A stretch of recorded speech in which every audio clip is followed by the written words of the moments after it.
What's going on, everyone, tonight? Sorry I played that 30-second twice, but as I say sometimes, play it once.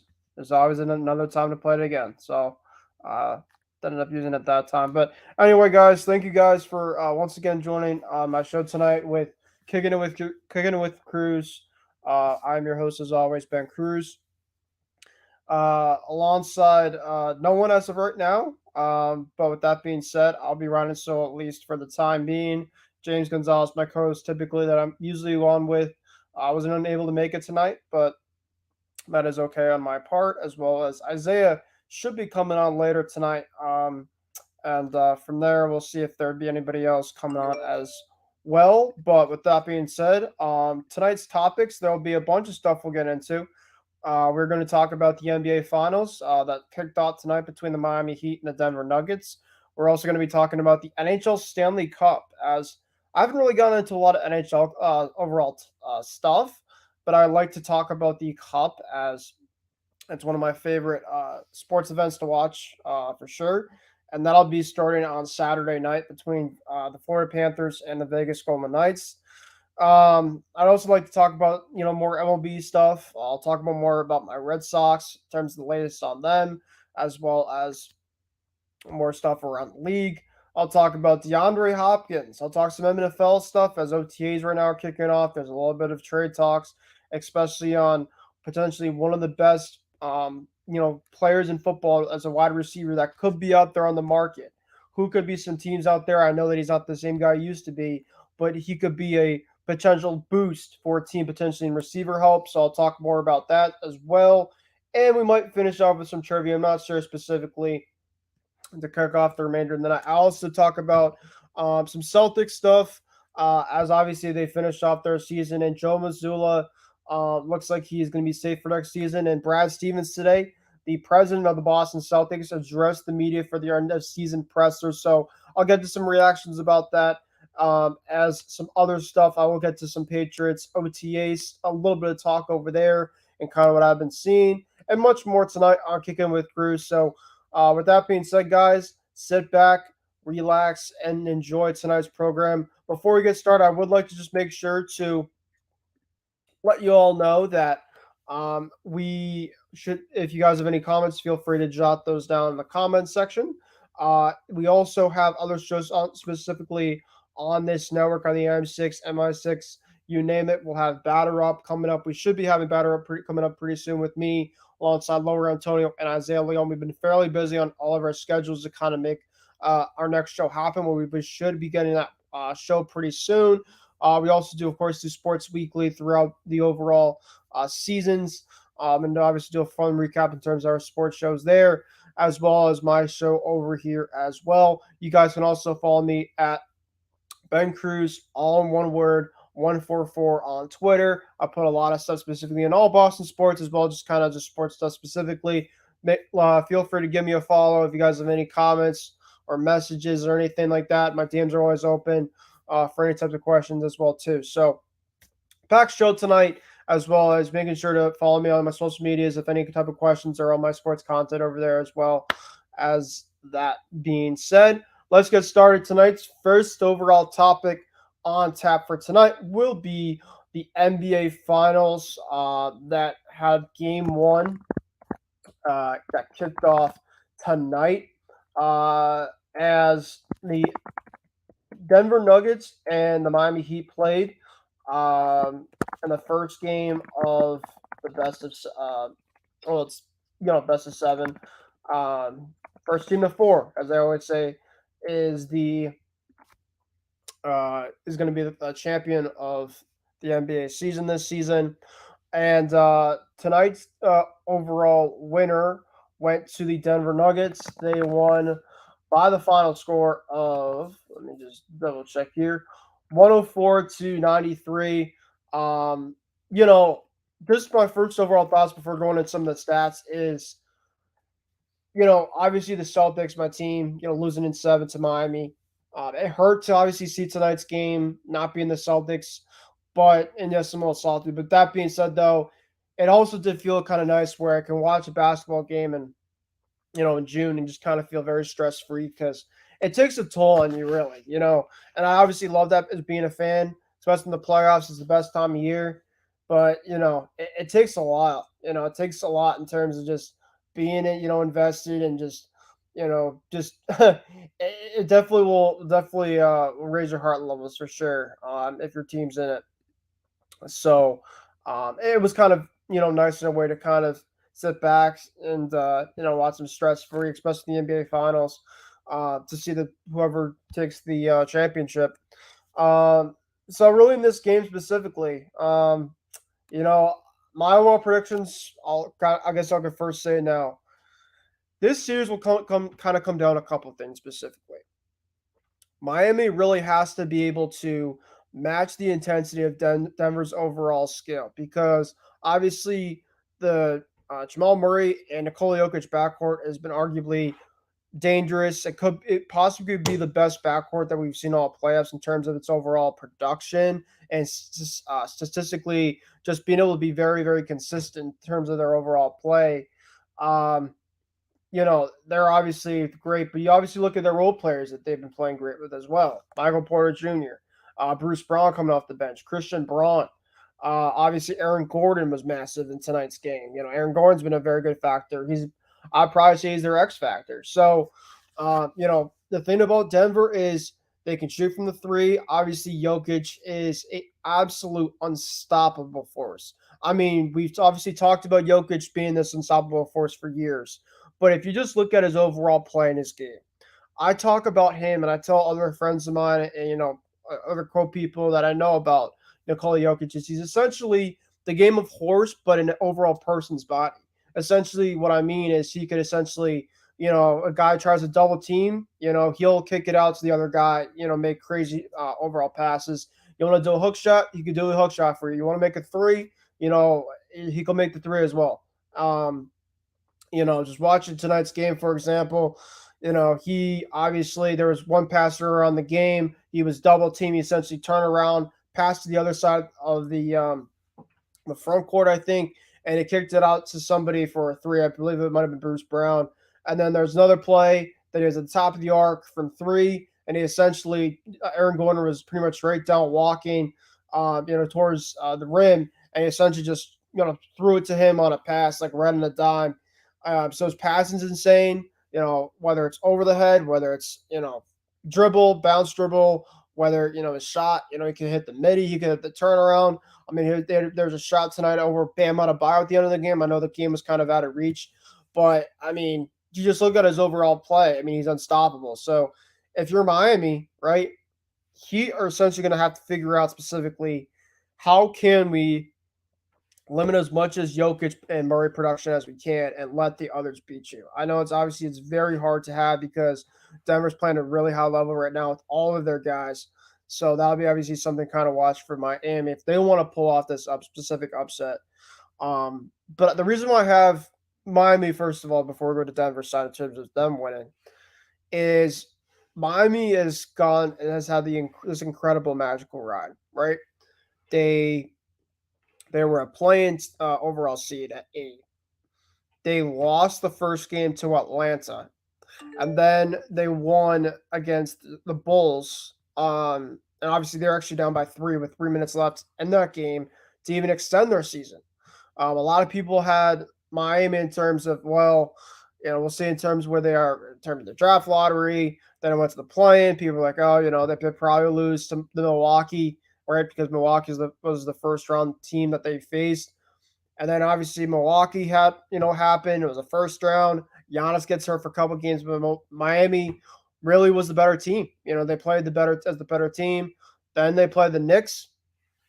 Obviously, I thought that the Heat were a better overall match because the Knicks, even though the Knicks had a very overall impressive season, then they're like, all right, now we have to play the Boston. Obviously, Boston, they remember, against us last year. It came down a couple of plays right at the end, and they didn't finish. Obviously, the Celtics were down 3-0. We had a chance to potentially pull off one of the best upsets in NBA history.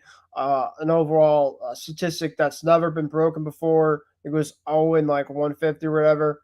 And we played an absolute goose egg in Game 7 of the Eastern Conference Finals. So Miami now, of course, that's kind of the way they got here. to a game one of the NBA Finals, which has been an insane Cinderella run for them. So really, I mean, they've pretty much been the underdog the whole way through this overall NBA playoff journey, and it comes because of Jimmy Butler, and it's because of a lot of their players just playing at a high, really good level. Defensively, they're really good, and they're just a very good overall bought-in unit. Eric Spoelstra, of course, is still a great coach, so Miami essentially could still win this series. They're a team that never gives up. They play really well connected, like I said, together. So obviously tonight, obviously didn't go the way they wanted to, but you know, if they obviously win game two on Sunday, and obviously, I had Heat in seven. They can make this really a series because I feel that I know that Jokic and Murray can't really obviously be, you can't really take them away fully, but if you're able to kind of limit them specifically in their production, then really anything's possible. And the thing about Miami is this, they've already played a lot of great stars already. They played Giannis. I know that Jalen Brunson's a pretty good player, and then obviously Jason Tatum and Jalen Brown. So it's not like the Miami Heat are afraid in terms of what the Nuggets are going to be doing. It's just going to be a very tall task specifically if they want to pull this off. If you look at the Nuggets side specifically, they've been an absolute machine all playoffs. Kind of the way that they got through their overall road was, they were obviously the one seed. They played Minnesota. They won, I believe, 4-1 in a gentleman's sweep. And then they played the Lakers, I think. Yeah, they played the Lakers in the Western Conference Finals, and they swept them because I believe Denver had a bye. I'm pretty sure.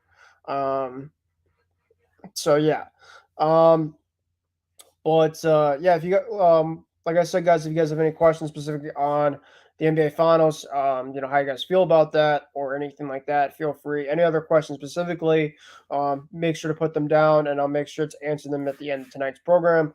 But in terms of the game tonight, um, Denver got to a series lead against Miami, 104 to 93. Uh, you know, overall in this game specifically, Miami really couldn't buy a bucket from three, and they've been a really good 3-point shooting team pretty much all playoffs. They're pretty much a team as a whole that lives and dies by three. And I think specifically Denver really did a good job, specifically in terms of getting those rebounds from after that Miami shot the threes that they were pretty much missing a lot of in that first half, and creating advantages for that specifics um, on the other side. So they did a really good job on that. I know Miami in the second half, they cut the lead to maybe 10, even I believe 9 at one point. Kind of going back and forth. They had some mini runs, kind of cutting the lead from like 19 to 12, 18 to like 11. But Denver really always felt like they were kind of in control mostly of this game tonight. The Nuggets were headlined by Nikola Jokic and Jamal Murray.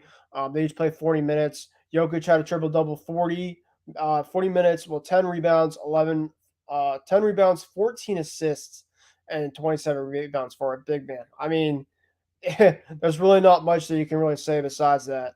Jamal Murray, 26 points, 10 assists, so he obviously had a great game as well. Bruce Brown chipped 10 points off the bench. And Aaron Gordon had a really good game as well, too. 16 points for 36 minutes, and then Michael Porter Jr. dropping 14. So you looked at that starting lineup for Denver, every single player in that overall starting lineup played at least 35 minutes plus, and they each had double figures. So a lot of the times that happens, typically for most of the time, you win games like that. Now we'll go to the Heat side in terms of their stats specifically. Jimmy Butler, very quiet game for him, only 13 points in 38 minutes. He's obviously going to have to be a major factor for the Heat to pull off the upset, as he is their best player for sure. It's only 7 rebounds, 7 assists, but pretty disappointing overall effort on Jimmy's first game under his standards.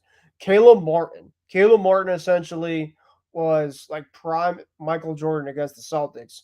And then the first game of this series, he played 25 minutes and only had 3 points. It figures. I mean, Caleb Martin was very impressive last series. But you look at his overall regular season stats, he averaged only like 9 points a game. And, I'm not saying that Caleb Martin can't turn back in terms of what he was against the Celtics, but I mean, he was putting up like 18 points per game type.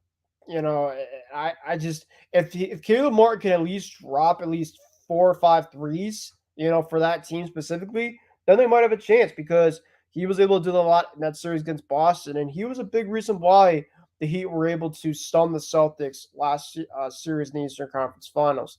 Um, Bam Adebayo probably was the best player tonight for Miami. I know that Miami is down a lot in this game, but Bam Adebayo had a very solid game. In 40 minutes, he had a double-double, 26 points, 13 rebounds.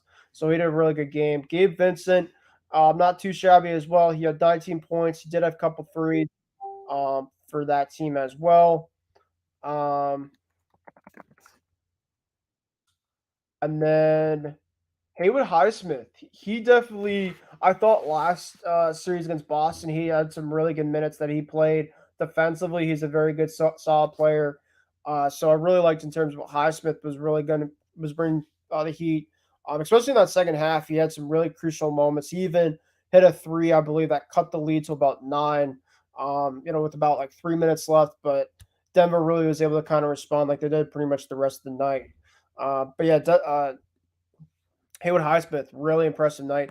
Duncan Robinson, only 3 points, 21 points, 21 minutes. So really between Caleb Martin and Max Strus, two guys that really were big factors in terms of the 3-point shooting against Boston. Tonight against the Nuggets, they were absolutely atrocious. So I know that Max Strus was kind of been struggling in that later end of that Boston series, but really, like I said, the Heat really kind of live and die by the three. So that was a major factor in terms of why they lost tonight. They were 13 of 39 from three. That feels like it's a pretty decent number, but they pretty much took almost all their shots. I mean, at least half their shots were probably threes, and they were 33%. Denver was only 8 of 27 from three.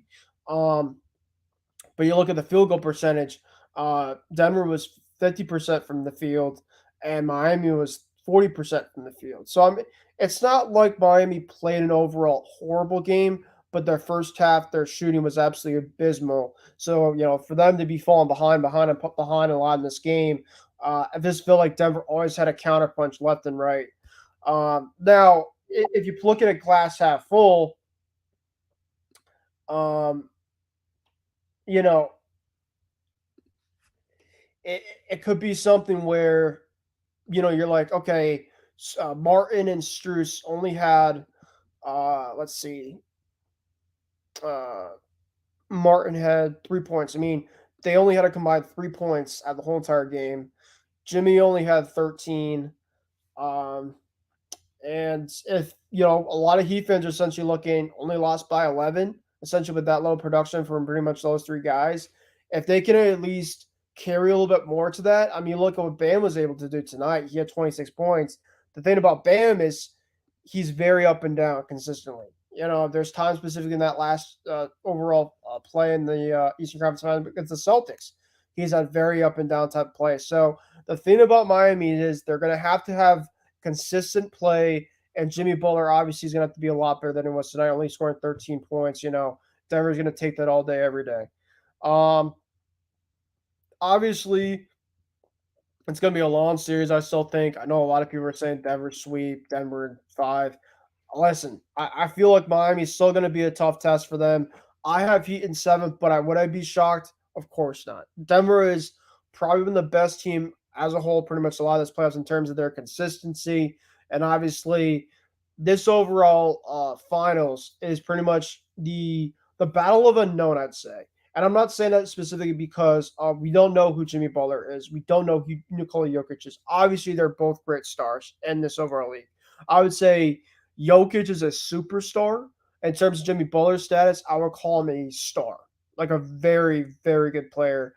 So the thing is, both of them have not won a championship. A lot of the finals in the past, like the last couple of years, usually have a guy, whether it's Steph, whether it's LeBron, you name it, that essentially already have a track record of that. So obviously, it helps really carry that NBA Finals ratings as a whole. Um, But if somebody told me that Heat Nuggets would be the finals, I'd probably call you crazy. I just really did not see a scenario about that. But here we are. That's what makes playoffs. That's what makes sports so great and interesting because you never know specifically in terms of where things happen until the finished product happens, right? That's pretty much what will happen from there. Uh, so that's pretty much the overall NBA Finals Game 1 recap between Miami and the Denver Nuggets. Denver takes a 1-0 series lead. And Game 2 will be on Sunday night at 8:30. I like how the playoff the finals games, by the way, are 8:30. That definitely makes a big difference for sure. I think for a lot of people, especially on the East Coast, to say the least. Now with that being said, we're going to go over to talk about the Celtics. Kind of talk about, I'd say a. I know I talked a little about it last, episode with Isaiah at the end, but I'll kind of go into something specific in terms of how I feel about them, um, and kind of go from there. I also wanted to get into some coaches that have been officially been on the move.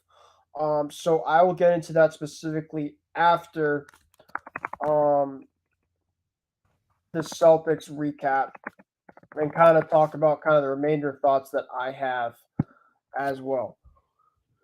So, with that being said, the Boston Celtics, yes, my Boston Celtics, I'll obviously probably put on this hat that I have right here, probably the last time, at least on this show in a while.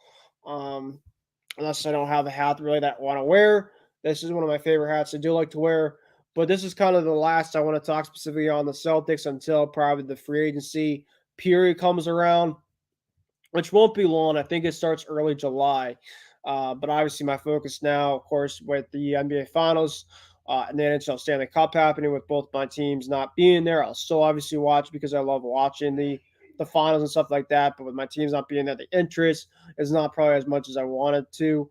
But obviously, they'll have a lot of stuff the off season that I'll talk about, and obviously tonight I'll make sure to talk about some of this season stuff for the Celtics. So, um, my overall my overall thoughts in terms of the Celtics.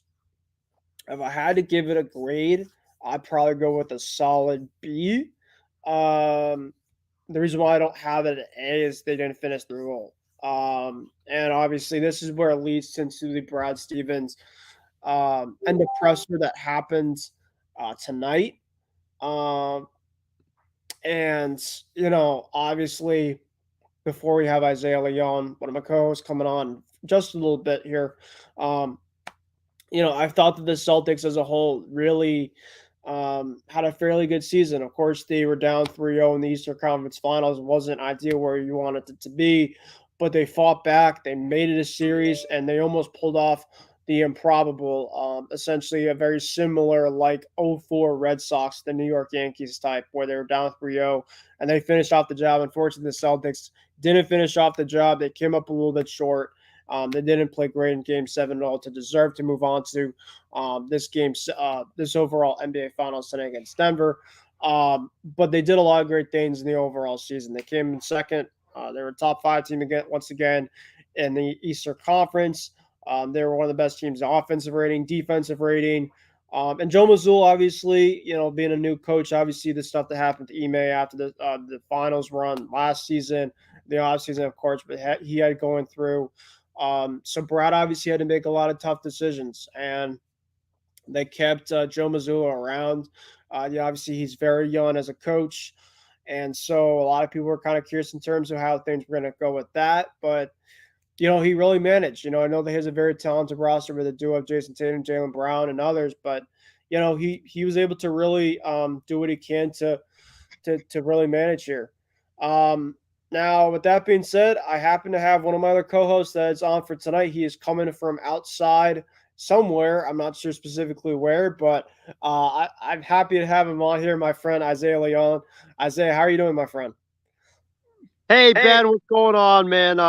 Hope you are doing well. Yeah, I didn't realize you were live actually until I turned on my Facebook about a couple minutes ago and realized you were live. I'm currently out on like a little walk right now, so that's why I'm doing the show from outside. But uh, what a good start to the NBA Finals and a good sports week so far. I was actually going to make a trip up to New York, the New York area, take a red eye flight this or last night into this morning to see the Mets versus Phillies game because apparently for some reason the cheapest ticket I found last night went for $2, which was very Oh, surprising considering it's Mets versus Phillies. Mets are a big draw, especially in the New York metropolitan area, but that just I know we'll talk about it later, but that just goes Yeah, to show you how pathetic the Phillies are right now, having tickets go for $2. yeah, I appreciate you coming on, my friend. And Isaiah, I know that I was just before we came on, I was just kind of recapping the remainder of the Celtics stuff. I did have some NBA Finals talk before this, but I'll definitely revisit that kind of after this stuff right here. Because Isaiah, I don't know if you saw today outside the NBA Finals, of course, Game One. Today was the end of season presser with the Boston Celtics, and some of the key stuff I wanted to get into included.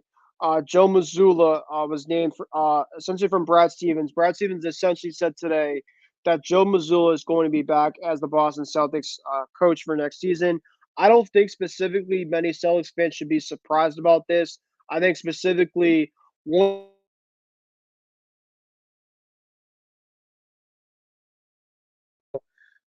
is that Ime Udoka is actually going to bring some of the assistants from Joe Mazzulla's squad from this season, and it looks like Ben Sullivan, a couple other guys, and a lot of high value, guys that the Celtics want to have are probably going to go to Ime's staff. So I think what the plan right now is of course Joe's going to be back, and I think specifically it's going to help him. I think that Brad really kind of said this today. I guess in other words, I was listening more of it on my way to work, but it's to bring some veteran coaches with him, and I think that'll definitely help him a lot. I know that a lot of players were obviously very questioned about his timeout usage, which I think was very interesting. A lot of even um, Jason Tatum, Jalen Brown, they were getting on Joe Mazzulla essentially about why they weren't using a lot of Grant Williams. Apparently, that they were very high on Sam Hauser's minutes.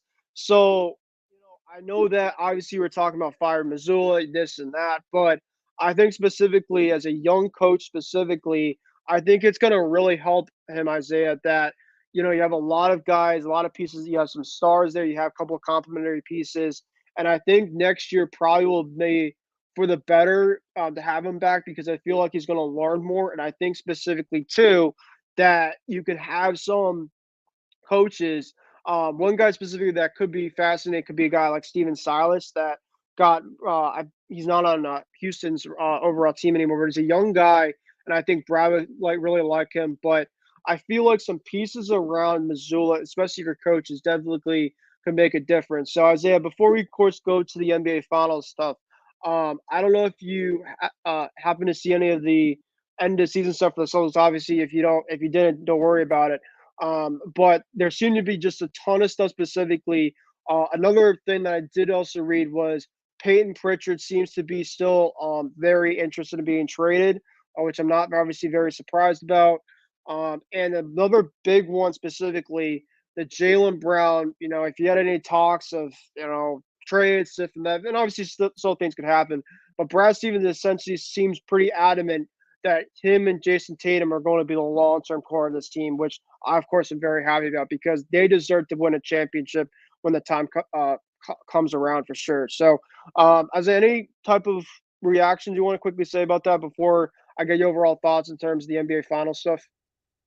Yeah, my overall thoughts on the Missoula thing is number one, I'm not surprised that he's coming back, because I thought that if they had gotten swept, I thought that he was going to be fired for sure because it would have been super embarrassing. And, you can't not scapegoat anybody after that embarrassment. But I feel like when the Celtics were down 3-0, and the fact that they managed to wake up and storm all the way back and come back to tie the series at 3 and force a game 7, I thought that that just showed resiliency. I thought that showed a lot of guts. And Missoula has his flaws, don't get me wrong, but the fact that the team didn't quit when they were down 3-0, that just says a lot about him, and how great of a motivator that he is, and just how good that he can get his team up to play. So I thought that was major props to him for that. I know that he's got his shortcomings, but at the end of the day, like you said, he's a young coach. It was his first year being a head coach. When you come from being an assistant to a quick jump to being a head coach, that's a big transition. And I know how rough it can be.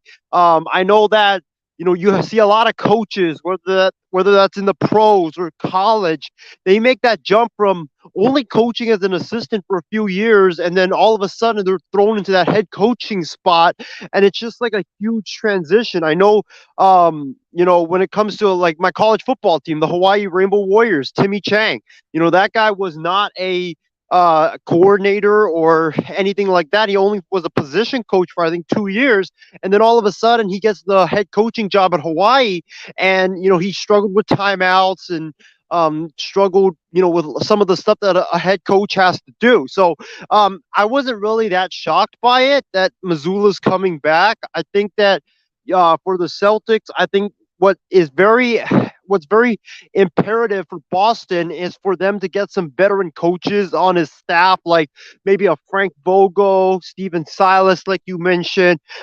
If I'm Boston, I 100% I would go all out to get Frank Vogel, just because I think that what the Celtics lacked was defense. The defensive intensity, especially after Ime Udoka was let go by the Boston Celtics.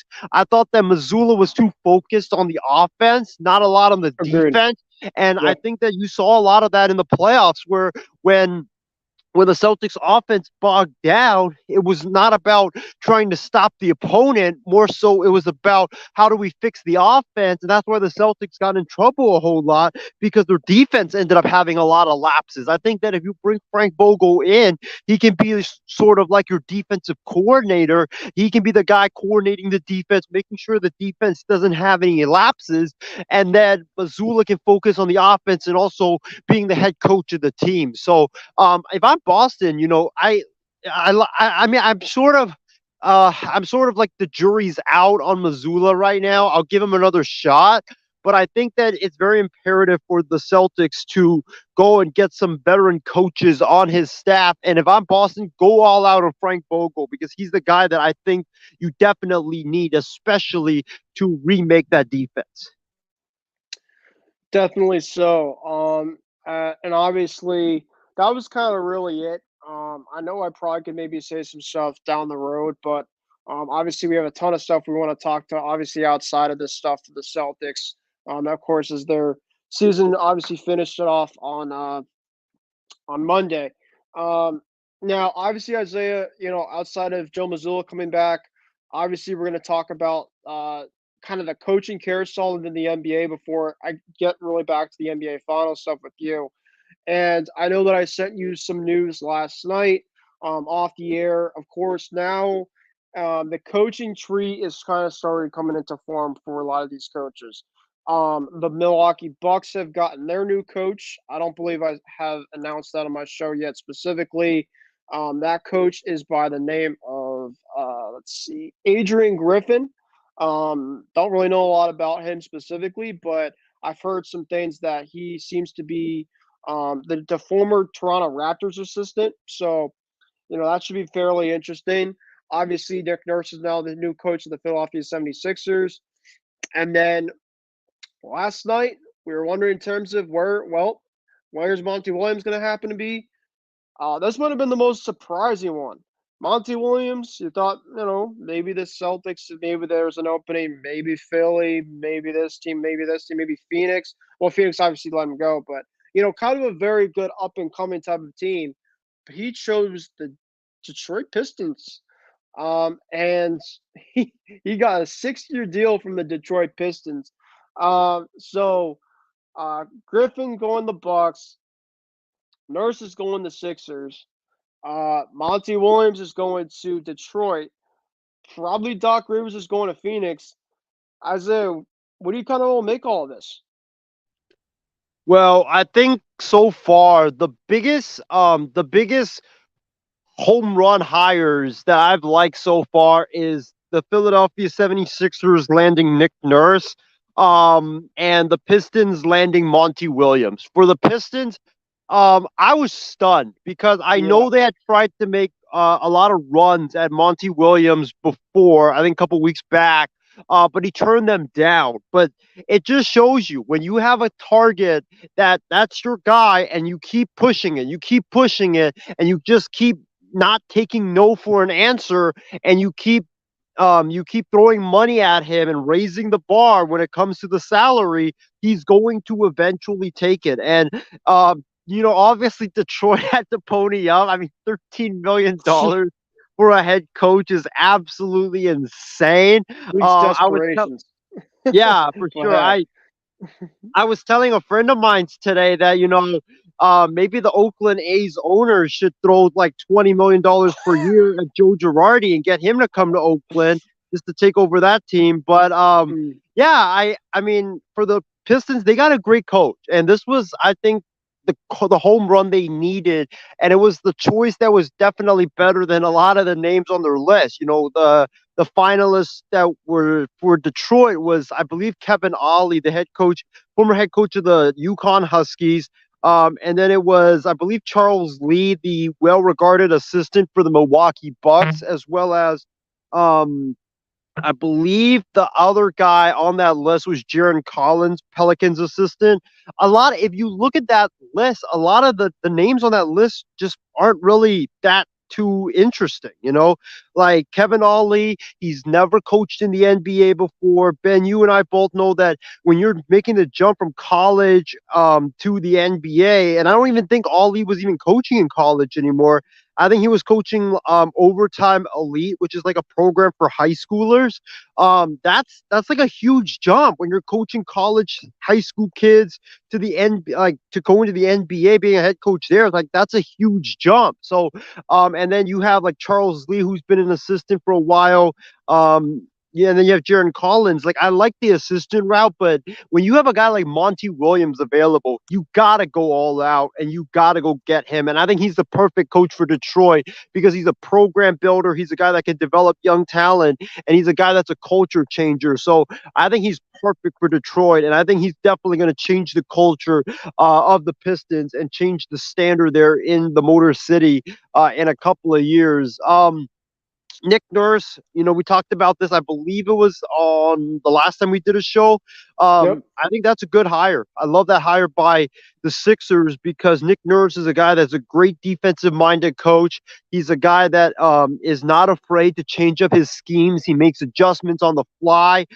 Plus, he's got a great relationship with Daryl Morey, dating back to when Morey was the GM of the Rockets, and also Nurse was the coach of the Rockets G League team. So he is able to do some of the stuff that Morey wants to do. Daryl Morey is a very unique GM. He uses a lot of analytics, and I think that Nick Nurse will not be adverse to using that type of stuff. And then you look at the other coaches. Ime Udoka, I think that's a great hire for the Rockets. He's like Monty Williams. He's going to change. Crap. Press the wrong button. You still got me, Ben? Yeah, I hear you. Yeah. Okay, because I pressed the wrong button earlier. It's all good. I heard you saying crap. It's all good. Oh, I hear okay, you. okay, good. Yeah. So yeah, Ime, great hire. I like that hire for the Rockets. He's going to change the culture, just like Monty Williams. The out of the whole list, I would say the head scratcher for me is Adrian Griffin going to the Bucks because you replace a championship coach with an assistant. I don't like that hire by the Bucks. I thought that I know Nick Nurse pulled his name out, but I thought Milwaukee should have swung for the fences even more. Maybe ask the Clippers, see how Ty Lue, if he's available. Go out, get a guy that is a bigger name. And I think that for Adrian Griffin, he's interviewed in the past for head coaching jobs, but he hasn't gotten it until now. But Ben, you and I, we saw what you and I both saw what a first year head coach going into a championship contending team, how hard that is. You had Joe Mazzulla, I had Darvin Ham, and let's face it, both of our coaches struggled when it came to making adjustments in the playoffs. When you take over a championship contending team, you can stand on the sideline and look cute in the regular season, and all of a sudden you're going to have like 40 to 50 wins because your team is talented. The regular season just doesn't mean much, but how you're really graded when it comes to your coaching, it comes down to the postseason. Adrian Griffin won't be graded on his coaching in the regular season. He'll be graded in the postseason, how great of a coach he is. And I just don't think that the Bucks should have hired a guy that has no head coaching experience, a guy that's just been an assistant his entire career to be a head coach. I just don't think you can take that risk at the moment. It might prove to be a great hire, but right now it's just an unknown, and I don't think that the Bucks should have taken that unknown factor to try to extend their window of championships. I thought Frank Vogel also could have been a better option for them at this point in time. Definitely so. Now, obviously, Isaiah, I know you had some displeasure in terms of the overall performance in the playoffs with Darvin Ham. Now, I know we've talked a couple of days, of course, now since the Lakers' overall departure. Do you still feel that the Lakers should move on from your overall head coach? And obviously, with all these guys finding new overall positions, is there still any other coach that are out there on the market that you might want to give a call that might help the Lakers for the overall, whether it's the next season or the next run, to kind of get back to in terms of where you guys want to be, and that's to get another championship? Um, if you had asked me this question about a week ago, I probably would have said yes. Definitely Darvin Ham needs to go because Nick Nurse is he's on the market. Right now with Nurse going to Philly, you have Doc Rivers still available, even though there's rumors that he's probably going to Phoenix. Mike Budenholzer is available. Monty Williams has gone to Detroit. It's kind of just whittled down now to the point where I'm kind of like 50-50 on it. I think that Doc Rivers still is better than Darvin Ham. Mike Budenholzer is still better. I think, yeah, I would probably still fire Darvin Ham just because of the great level of coaching that is available right now on the market. A week ago, I probably would have said, 90 to 10% that Darvin Ham should have been fired because you have Nick Nurse available. I'm not saying Darvin Ham, the reason why I want him fired is not because I don't think he can coach. I think that he can coach, but it's just that you have all this great coaches available. You got to go get them over a first-time head coach. So I still think Darvin Ham should be let go because, you have Doc available, you have Mike Budenholzer available, you have all these great coaches right now that are still available for the Lakers. But I really wanted Nick Nurse. That was the one guy that I was like, I would, if Darvin Ham had gone to the finals and lost, I probably would have still fired him if Nick Nurse was available, just because of how well regarded I view Nick Nurse as a coach. Well, I was also going to say specifically, I know we talked about this last show as well. Bob Myers stepped down with the Golden State Warriors, and I know you said obviously that if the Celtics maybe made a call potentially if the Warriors kind of clean up shop, that might maybe a guy like Steve Kerr could be out there. How would you feel potentially if a guy like Steve Kerr even got out there open on the market and the Lakers had some interest in him? Well, I'll tell you this: if Steve Kerr left the Golden State Warriors in the next couple of days, the minute that tweet hits from Adrian Wojnarowski or Shams Charania, if I'm the Lakers, I'm dialing up Steve Kerr's agent's phone and trying to get him to come to LA because, dude, if you could get Steve Kerr, that's like getting Greg Popovich. I mean, Steve Kerr's a four-time champion as a head coach. These coaches don't come available all that often. Like Nick Nurse, that type of coach doesn't come available all that often. So you got to pounce on that opportunity when you do in fact have that chance. Definitely so. All right. So, well, now since we kind of got through a lot of the Celtics and a lot of the coaching stuff, we'll get to some other fun stuff along our way, and we'll kind of revisit back to the NBA final stuff that I started at the beginning of tonight's program. And now, obviously, with Isaiah here, we can kind of get his overall thoughts about the finals in terms as a whole, who he has picking in terms of a prediction, and his overall thoughts about Game One tonight between the Miami Heat and the Denver Nuggets. So, I'll first start with the overall matchup, Isaiah, in terms of what is the overall X's and O's between each team, specifically in terms of for each team to win a championship. And then obviously kind of go with the overall prediction. I guess maybe you can either you have it in between your overall thoughts of tonight's game, or afterwards, whatever kind of way you want it to be. But I kind of want to have your overall X's and O's in terms of the series between both teams, your game one overall thoughts, as well as your predictions in terms of what will happen the rest of the series. Well, my thoughts on Game One is that if this is an indication of how the rest of the series goes, where Miami reverts back to the regular season form of shooting threes, then the Denver Nuggets are going to sweep the Miami Heat. I mean, it's not even going to be close because Miami cannot hang with Denver if they're not knocking down at least 50% of the 3-point shots. That's just how good Denver is when it comes to shooting the three ball and also dominating on the inside, that Miami just cannot afford to turn the ball over and miss and only shoot 33% from downtown to have a chance at this series. My other takeaway is that Tyler Hero better be ready for Game Two, because if he's not ready for Game Two, if he doesn't play, then I think the Miami Heat are going to go down 2-0, since they just don't have that firepower to compete with the Denver Nuggets. I thought this game kind of went how it was expected given the circumstances. Denver got off to a great start with the altitude. They dominated in the inside with Jokic. And then, when Miami was doubling Jokic in the inside, they just Jokic kept feeding it out to Bruce Brown, Kentavious Caldwell-Pope, Michael Porter Jr. For three, and Jamal Murray as well, who was very aggressive late in the game. And Denver, they got off to a big lead, and even though Miami, credit to them, they clawed back. They kept being a pest in Denver's side.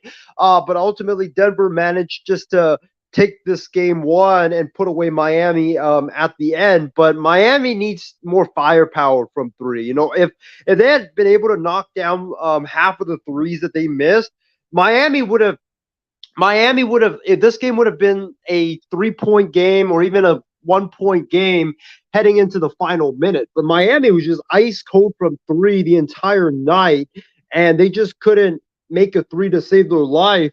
And that's what ultimately cost them. The NBA is a 3-point league, and if you are ice cold from three, more than not, a lot of the nights you're probably gonna get blown the heck out. So I think Miami's gonna bounce back. I know Coach Spoelstra will definitely make some adjustments, but it all starts with Miami being able to shoot the ball better in game number two. If they are able to shoot 50% or even 47%, I think the Miami Heat have a chance to steal game two.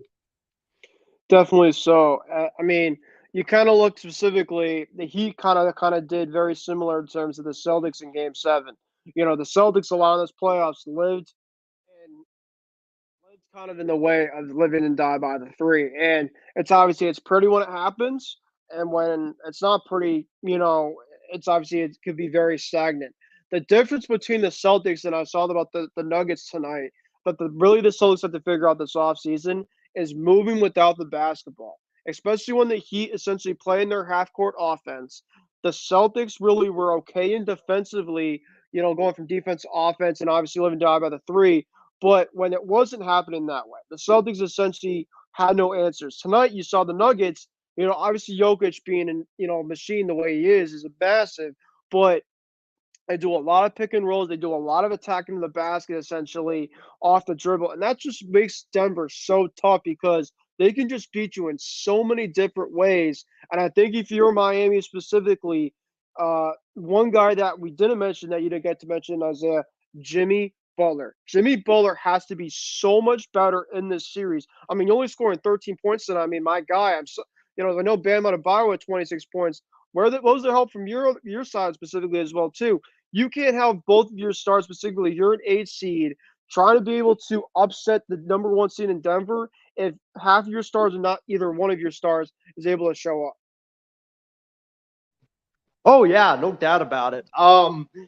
Jimmy Butler, I forgot about him, but he had a bad game tonight. I mean, he had only had 8 points in the first 3 quarters of this game, and it just seemed like he was out of it. I don't know if he was sick or if he wasn't used to the altitude, but it just seemed like he was out of it. He wasn't his aggressive self, where it was like, you give me the ball and get out of my way. It was, I'm just going to stand in the corner and get away from the action and let Caleb Martin, let Bam Adebayo, let Kyle Lowry try to initiate the offense and play the offense, while I'm just going to stand there and rest. I don't know what Jimmy Butler was doing tonight. He just wasn't aggressive. And in the fourth quarter, when I was watching it, I just saw him like standing off to the side, and a lot of the times I just kept thinking, like, where is Jimmy Butler? Because normally when you see the Miami Heat play, Jimmy Butler's the guy that has the basketball in his hands, and he's the guy initiating the offense.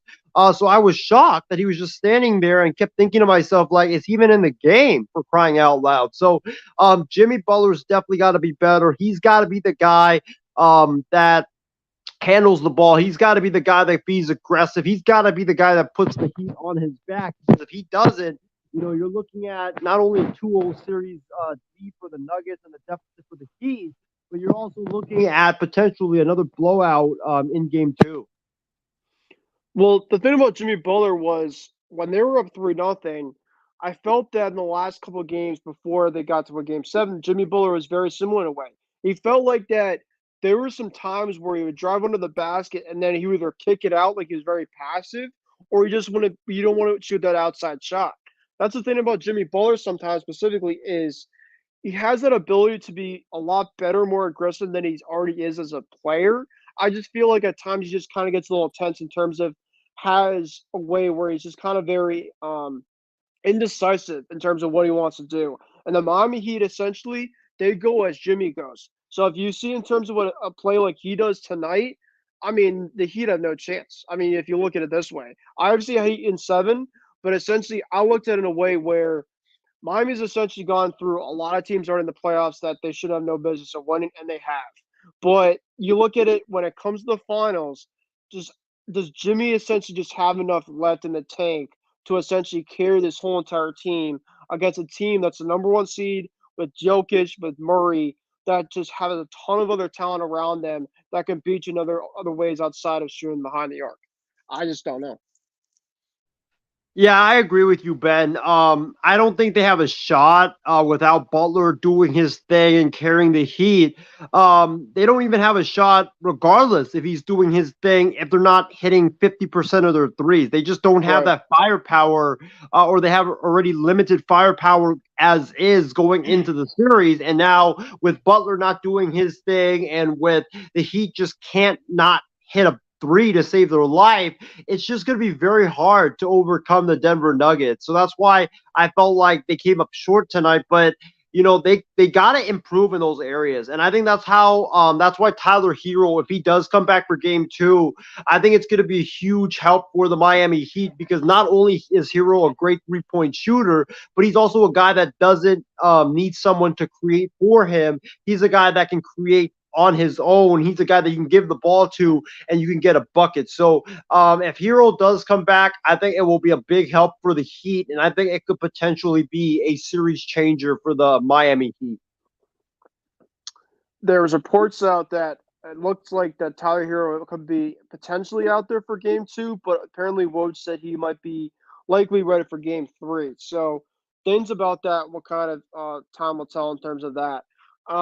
Before we get into a segment where we haven't talked much about, and that's hockey. I want to get into the Stanley Cup playoffs with you, Isaiah. Um, I want to obviously get quickly into your X factors for both sides of this NBA Finals. Obviously, take away Jokic and Murray from Denver. Who is the X factor specifically on that side? Obviously, say mine, and I'll talk about the Heat one.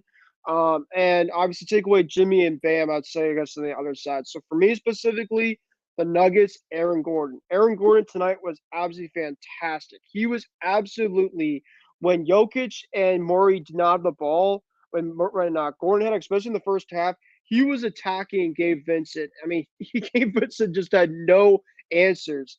For a guy like Aaron Gordon. Aaron Gordon against the Lakers too. I mean, he was fantastic. He was shooting great behind the arc too. You also remember Aaron Gordon. Back in his Magic days, he was essentially their best player. I mean, essentially, he kind of gets overlooked by essentially Murray and Jokic as a whole. But Aaron Gordon, when he is playing well, he's a very important piece for that team. So I have Aaron Gordon on the X factor for that side. And then my X factor, I'd say from Miami's side. I mean, the thing about it is it's so hard to kind of tell because there's different guys, specifically the undrafted guys, whether it's Strus, whether it's Martin, whether it's Robinson. You can kind of go different ways. But I'm going to say my X factor is the availability of Tyler Hero because if Tyler Hero is healthy and could come back and at least give them something, that changes everything. Especially if is back to terms of what he can do in game two and Bam could do a very big similar replica like what he did in game one, then you have a chance specifically because Hero could definitely drop you at least double figures. Martin at least could give you double figures if he's shooting three behind the arc. Vince can as well. Then you're talking about that. So my two X factors for each side in this overall finals are Gordon from Denver and then the availability of Tyler Hero. Man, I like the choices that you named.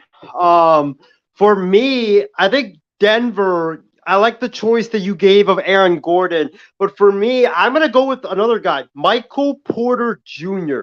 That guy is gonna get a lot of open looks in this series because the Heat are gonna be focused in on stopping Jokic inside and stopping Murray on the outside. So a lot of the times when teams zone in on Murray and Jokic, Jokic is able to pass it to the outside to either Porter Jr. or Kentavious Caldwell-Pope, and also the same thing with Murray, where he drives inside and he throws it out to Porter Jr. or Kentavious Caldwell-Pope. And if you saw the Lakers series, Porter Jr. was open like 50% of the time that he was out there on the court. And, he had a lot of wide open looks. That's why he was able to score a lot of points because he was able to knock down his triples. Michael Porter Jr., if he's able to get hot in this series, then the Denver Nuggets are going to blow the Miami Heat out since they're going to have Jokic going off, Murray going off, Gordon potentially, and also Porter Jr. Going off as well. That's just going to be too lethal to stop. So Michael Porter Jr., I think, is my X factor because he's going to have a lot of open looks. He can either look like Steph Curry or he could end up look like Harrison Barnes in the 2016 finals where teams are going to dare him to shoot and he's not going to be able to make anything. And they're just going to leave him wide open because they know he's not going to be able to shoot and he's going to be the reason why they lost. Just like kind of why Harrison Barnes was back in 2016, because if you remember, the Warriors, he had a lot of open looks because they were focused so much, the Cavs were focused so much on Steph Curry and Klay Thompson, and Barnes was wide open consistently, and he just couldn't knock it down. So for me, it's Michael Porter Jr., and then for the Miami Heat, I'll agree with you. I think it's definitely Tyler Hero. The availability of Tyler Hero, and also not just the availability, but how good will Tyler Hero be? Remember, he hasn't played basketball since April, since the playoffs started in April after fracturing his hand in Game 1. Tyler Hero, I think, will be a much better 3-point shooter than the Miami Heat have had right now. He's going to be able to give you that 3-point shooting, and also he's going to be able to give you a guy who can create his own shot and go get a bucket when you need it. So, and that's what Jimmy Butler gives you right now. I know the Nuggets take away that, and guys like Strus, guys like Vincent, guys like Lowry, they rely on other people to create the shot for them. But with Hero, he could create his own shot and also get hot and put the team on his back, which is something the Miami Heat players outside of Jimmy Butler can't do a whole lot of right now. So for me, the X factor for the Heat, it's got to be the availability of Tyler Hero. Since I think that Hero's availability, and if he is able to play good and look like the Tyler Hero that we all know and are accustomed to seeing, then I think that that changes the entire complexion of the series for these NBA finals. All right, awesome. Yeah, I mean, I'm looking forward to kind of the rest of this finals as a whole. Isaiah, did you end up telling me your overall predictions in terms of the rest of the way? I know really kind of can really vary. This could be a series where it could be a sweep, could be a gentleman sweep, or I mean, could I see it going six? With Denver, probably not. The only way I think it goes a longer series if Miami wins, because then that would mean that Miami's starting to start to figure things out where Denver's just not answering. I just think specifically, I'll say this specific. I have Heat in seven, but am I confident about the pick? Absolutely not. And obviously tonight, um, things could obviously really change. If you look at it glass half full in terms of Miami's factor, Miami, Caleb Martin and Max Strus were absolutely god awesome tonight. Jimmy Butler only had 13 points. They only lost by under 15 points. It felt like it could have been a lot more of a blowout than it should have been. I feel like the Nuggets maybe took the pedal off the gas a little bit at the end of the game, specifically, even though they had control in the game. So if you're Miami, you're like, okay, if we win game two, then you'll take it. You'll take a split, kind of similar to terms of what they were doing the last couple of rounds and the playoffs. But if they go down to nothing, Isaiah, I mean, this could be a sweep or gentleman sweep. Ben, I picked Miami in 6 actually before the series started, and just like you, am I confident in the pick? Absolutely not. Especially after what we saw tonight, where Yeah, Denver was up by 24 in the yeah, third quarter of that game, and it looked like they were going to win by at least 20 or 30 points. Credit to the Heat for coming back. But you know, I think that for the Miami Heat, it really depends on if Jimmy Butler can play the way that we all know that he can play, and also if the Heat could just stop being ice cold from three. If they could do that, I think they do have a shot. And also, it depends on how well Tyler Hero plays and if he does play. But if they look like this tonight, regardless if Hero is coming back to play or not, I think that Denver's is going to sweep the Miami Heat. But I think it definitely depends on game two. If the Heat do not win game two, or even just not even win, like you can lose, but if you lose, let's say on a buzzer beater, or you lose by 3, I think that still will inspire confidence for me in the Heat going forward because the next 2 games will be in Miami's home court. But if you are like tonight, where you're losing by 30 in the third quarter, then I'm probably going to go out there and say that this series is over and we should all turn our attentions to baseball or the NFL training camp moving forward because it's going to be over. But yeah, game 2 is definitely going to be the deciding factor. for sure. And Isaiah, before we go next, would you happen to know if it's specific? How many free throws do you think Miami had tonight? If I'm not mistaken on the telecast, I think in the third quarter, end of the third, they had like only one, right? The full-on game that he had 2 free throws. 2. Wow, that's I mean, insane. yeah, they hit both of them, but you're in the NBA Finals. I mean, you should be. I mean, Denver tonight had 20 free throws. That between 20 and 30 free throws is fairly respectable.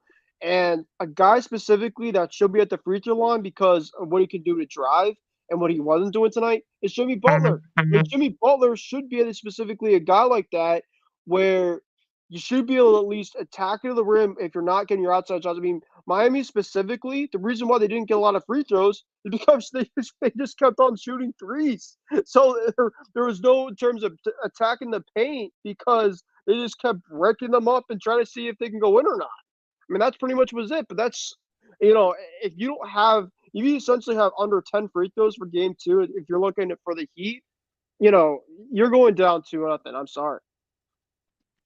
Oh yeah. I was surprised that Jimmy Butler, like you mentioned, didn't attack the rim more, especially when the threes just weren't falling.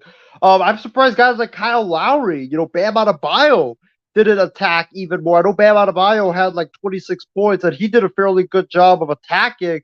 But they were like the Warriors. They got too trigger happy from three. They got their eyes got way too large when it came to the 3-point line, and you can't beat the Denver Nuggets when it comes to a 3-point shootout. You just don't have the firepower to compete with the Denver Nuggets when it comes to the 3-point arc.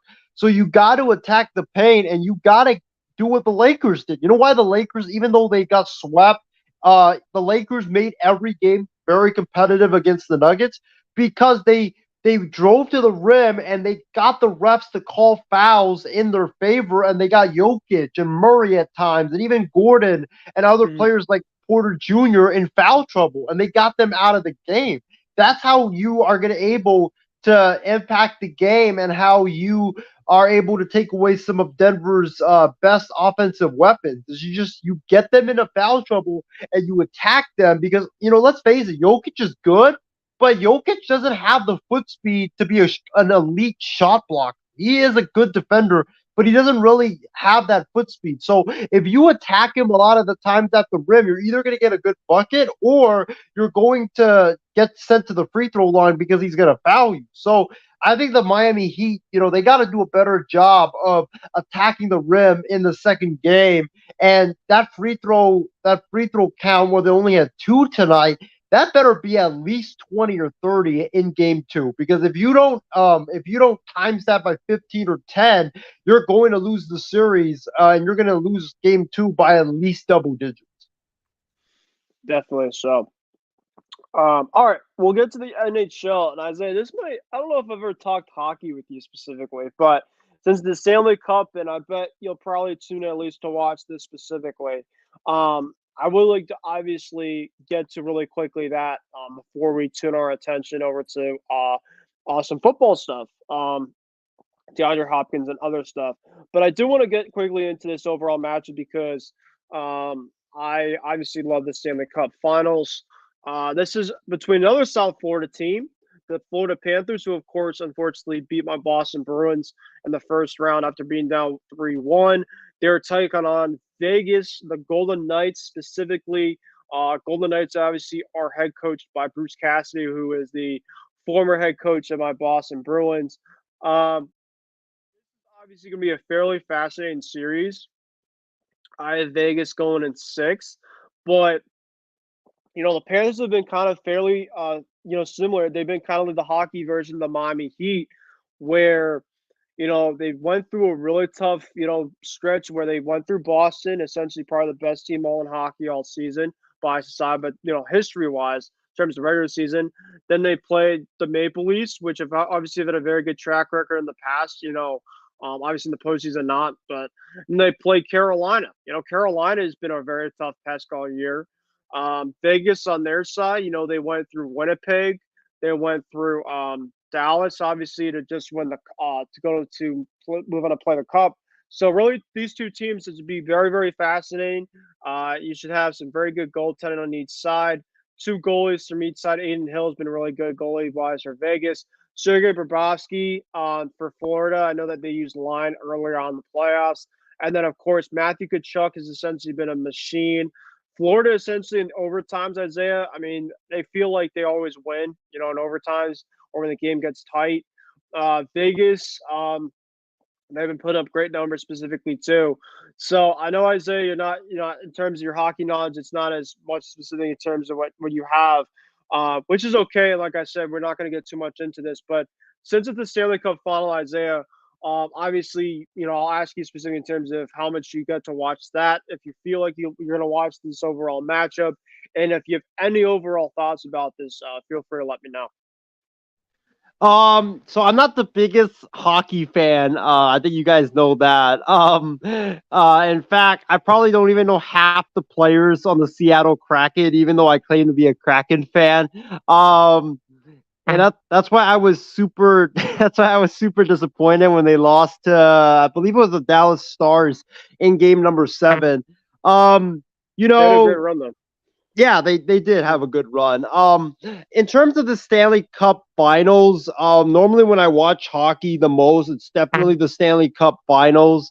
I think that when you look at this matchup between Vegas and Florida, I think it's an even matchup when it comes to the Stanley Cup Finals. On one hand, on one side, you have Vegas, who have been one of the top dogs in hockey this entire season, and then you have Florida, this team that was coached by Bruce Cassidy, who I think they've been one of the top stories when it comes to the NHL playoffs this entire season. So I like this matchup. I think it's an even matchup. I think it's gonna definitely come down to which star players show up, and also, winning on home ice is definitely very Mhm. important for sure. But for me, if I had to make a prediction, I'm probably going to go with Vegas. Vegas in 6, just because Vegas is just a machine right now. Peter DeBoer has done a fantastic job coaching that team. And, when you look at the Vegas Golden Knights, they've been in the Stanley Cup Finals, been what, like 2 of the last 6 years or 2 of the last 5 years, Yeah, ever since. they're always been in like the Western Conference Finals. The board's actually over in Dallas right now. They have Bruce Cassidy's with Vegas actually, and right now it's Paul Maurice is over in Florida. He's the other coach right now. He took over from the Winnipeg job, and Maurice has done a fairly good job actually after having a ton of criticism ever since he Winnipeg. But obviously, no, I 100% agree with you in terms of Vegas. They just have a lot of experience. They've been there, done that type of thing. So go on. Obviously, I just want to kind of let you know about that. Yeah, I knew Pete DeBoer was the Vegas coach at one point. I didn't realize he got let go by the Vegas Golden Knights. But hey, Bruce Cassidy's done a great job coaching the Vegas Golden Knights. I don't think. I mean, I get why the Bruins let him go. But I mean, he's a very good coach. That's why he's got those Stanley Cup trophies on his resume. Is just because he's a great hockey coach. So I just think by the experience and by them having the home ice and the fact that they've just been a machine this entire year, I'm going to go with Vegas. I think that they finally break through and win their first Stanley Cup in franchise history. And I think that, for Vegas, they're going to be a force to be reckoned with for years to come. Awesome. Well, yeah, I appreciate you talking a little hockey with me, Isaiah. So that obviously was fairly short, but very sweet as well, specifically. So I'm really excited for this hockey Stanley Cup. It should be very fascinating. Two very physical teams with a lot of great high end talent. So I'm really excited for that. But before we transit over to the end of our segment with baseball, let's go into some football, Isaiah. I know that there hasn't been a lot of stuff going on with some football. I know that OTAs, of course, are going around right now, but there's been one little topic right now that's been out there, and that is that DeAndre Hopkins has been officially not only been well, he's not traded because nobody wanted his trade services, but he ended up getting released because there is no overall trade partner for him. And there was a ton of teams that's been out there overall for his services. He apparently is visiting some teams next week. I know there's reports out that Buffalo was one of the teams out there, but it doesn't seem like they're high on his overall interest list. Maybe a reunion with Deshaun Watson. I know a lot of people have been saying potentially the Browns could be out there for him. Obviously, the Patriots, according to Diane Rossini, there's some overall steam about that. So time will tell about that. I think that would be amazing. I really like D Hop. I don't know how much he has left. And then Kansas City. I want to roll out Kansas City as well too for him. Patrick Mahomes, D Hop. I think that would be a crazy type of thing too. Um, but next week, I would say we have answers. And even D Hop yesterday, he put out this cryptic tweet with like monkey, like the monkey thing where you have like the closing the eyes. I'm like, oh boy, what is he trying to tell us right now? So it just feels like specifically that the cap hit numbers starting to hit for a lot of these teams.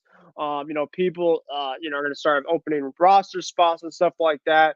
So there's going to be a team that's going to be able to take D Hop. And I would like to hear, Isaiah, in terms of which team that you would like to see D Hop go to. Obviously, if you say San Francisco, I won't be opposed to you saying that. But who do you actually feel like could be a really good landing spot for DeAndre Hopkins? One of the best receivers out there in the past. He might not be the same guy he used to be, but for the fact that he is out there and he is essentially a free agent or a team essentially that you can go in next week to pick him up.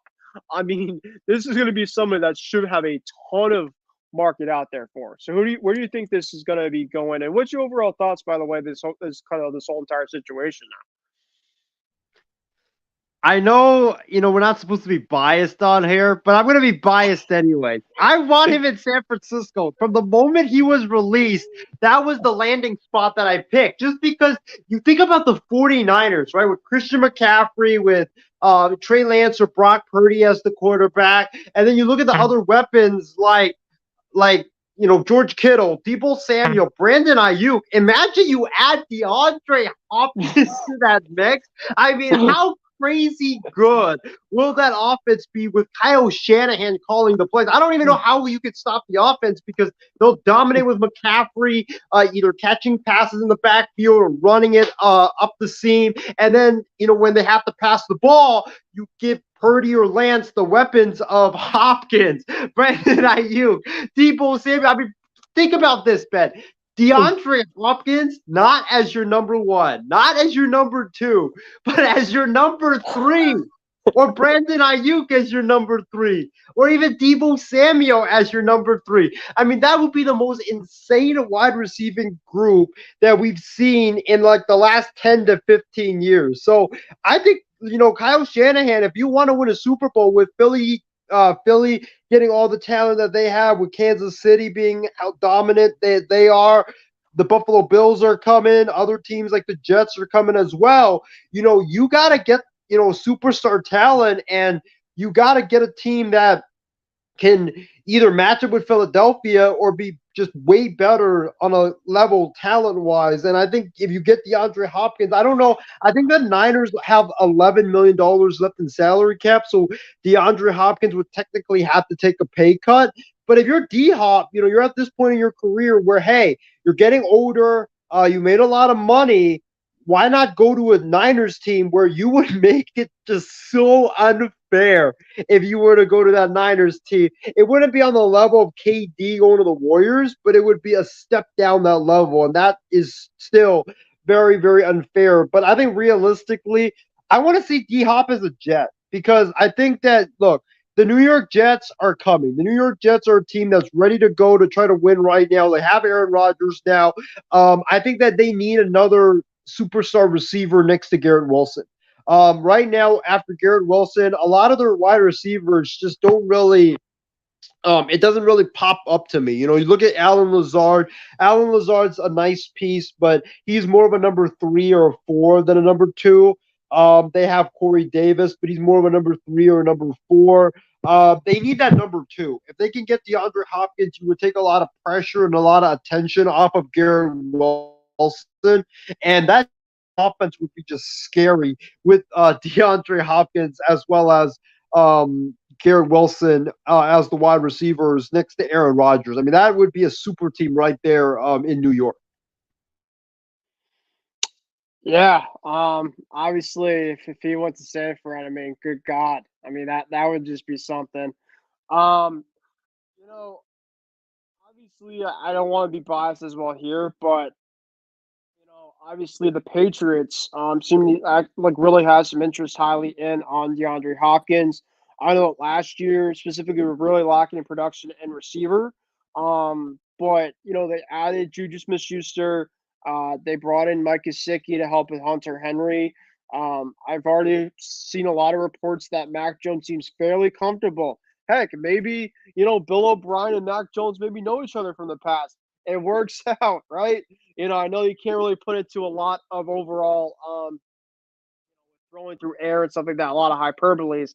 But a lot of people have already said that Mac Jones seems very confident. He seems more refreshed. So obviously, you take that a lot into account. It just feels like specifically, maybe you got another guy like a DeAndre Hopkins, and maybe you could start, potentially cooking with gas here. Um, with that specific, whether it's with Hopkins going to the Patriots, whether it's him going potentially to the Jets. I could really see the Chiefs Isaiah was saying as well. It looked like we lost him, but it looks like we're trying to get him back here on as well. So looked like we had a little technical difficulty, if anything. But yeah, I mean, we'll have to kind of see about next week. Like I said, Isaiah, there's going to be a ton of overall suitors for his services, and I'll be very interested to kind of see in terms of where he goes because, like I said, he's one of the best receivers still in football. Even though he's not the same guy maybe you might be used to be, but I feel like specifically that could really help Mac Jones a ton. If he went to the Patriots, because I know with like Mahomes, I think the thing about Hopkins specifically right now too, Isaiah, does he want at this point in time in his career, right? We're more on the back end of his career. Do you feel like he wants to go for more of the money, or do you feel like he wants to go more for the ring? What do you think?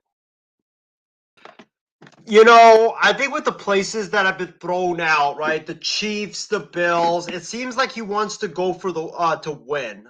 So if that's the case, then I know there's been people saying the Niners are not a factor in the race, but I think DeAndre Hopkins should absolutely consider San Fran. In addition to the Chiefs, the Bills, I hope to God no Philadelphia because they're already super talented as is. Imagine you Don't get, get me started with that. oh my God, you have AJ Brown. I mean, you think about Hopkins going to the Niners with Debo and IU. Think about AJ Brown, Devontae Smith and DeAndre Hopkins together. I mean, that would be a scary, scary offense.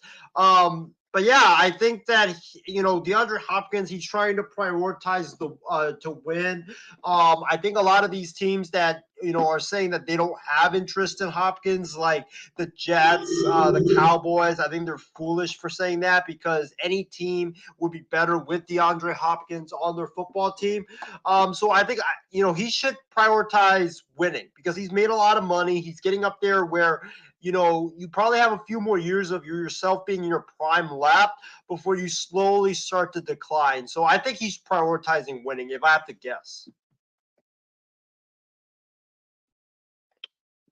Definitely so. As some other news, really quickly, specifically in terms of some NFL stuff. My good old friend Tom Brady was, of course, in the overall news as of today and yesterday. But before getting to that specifically, there's still other NFL free agents out there, Isaiah, that I was actually just reading an article about. Zeke is still out there. Taylor Lewan still out there, or very good offensive tackle still out there. Adrian Amos.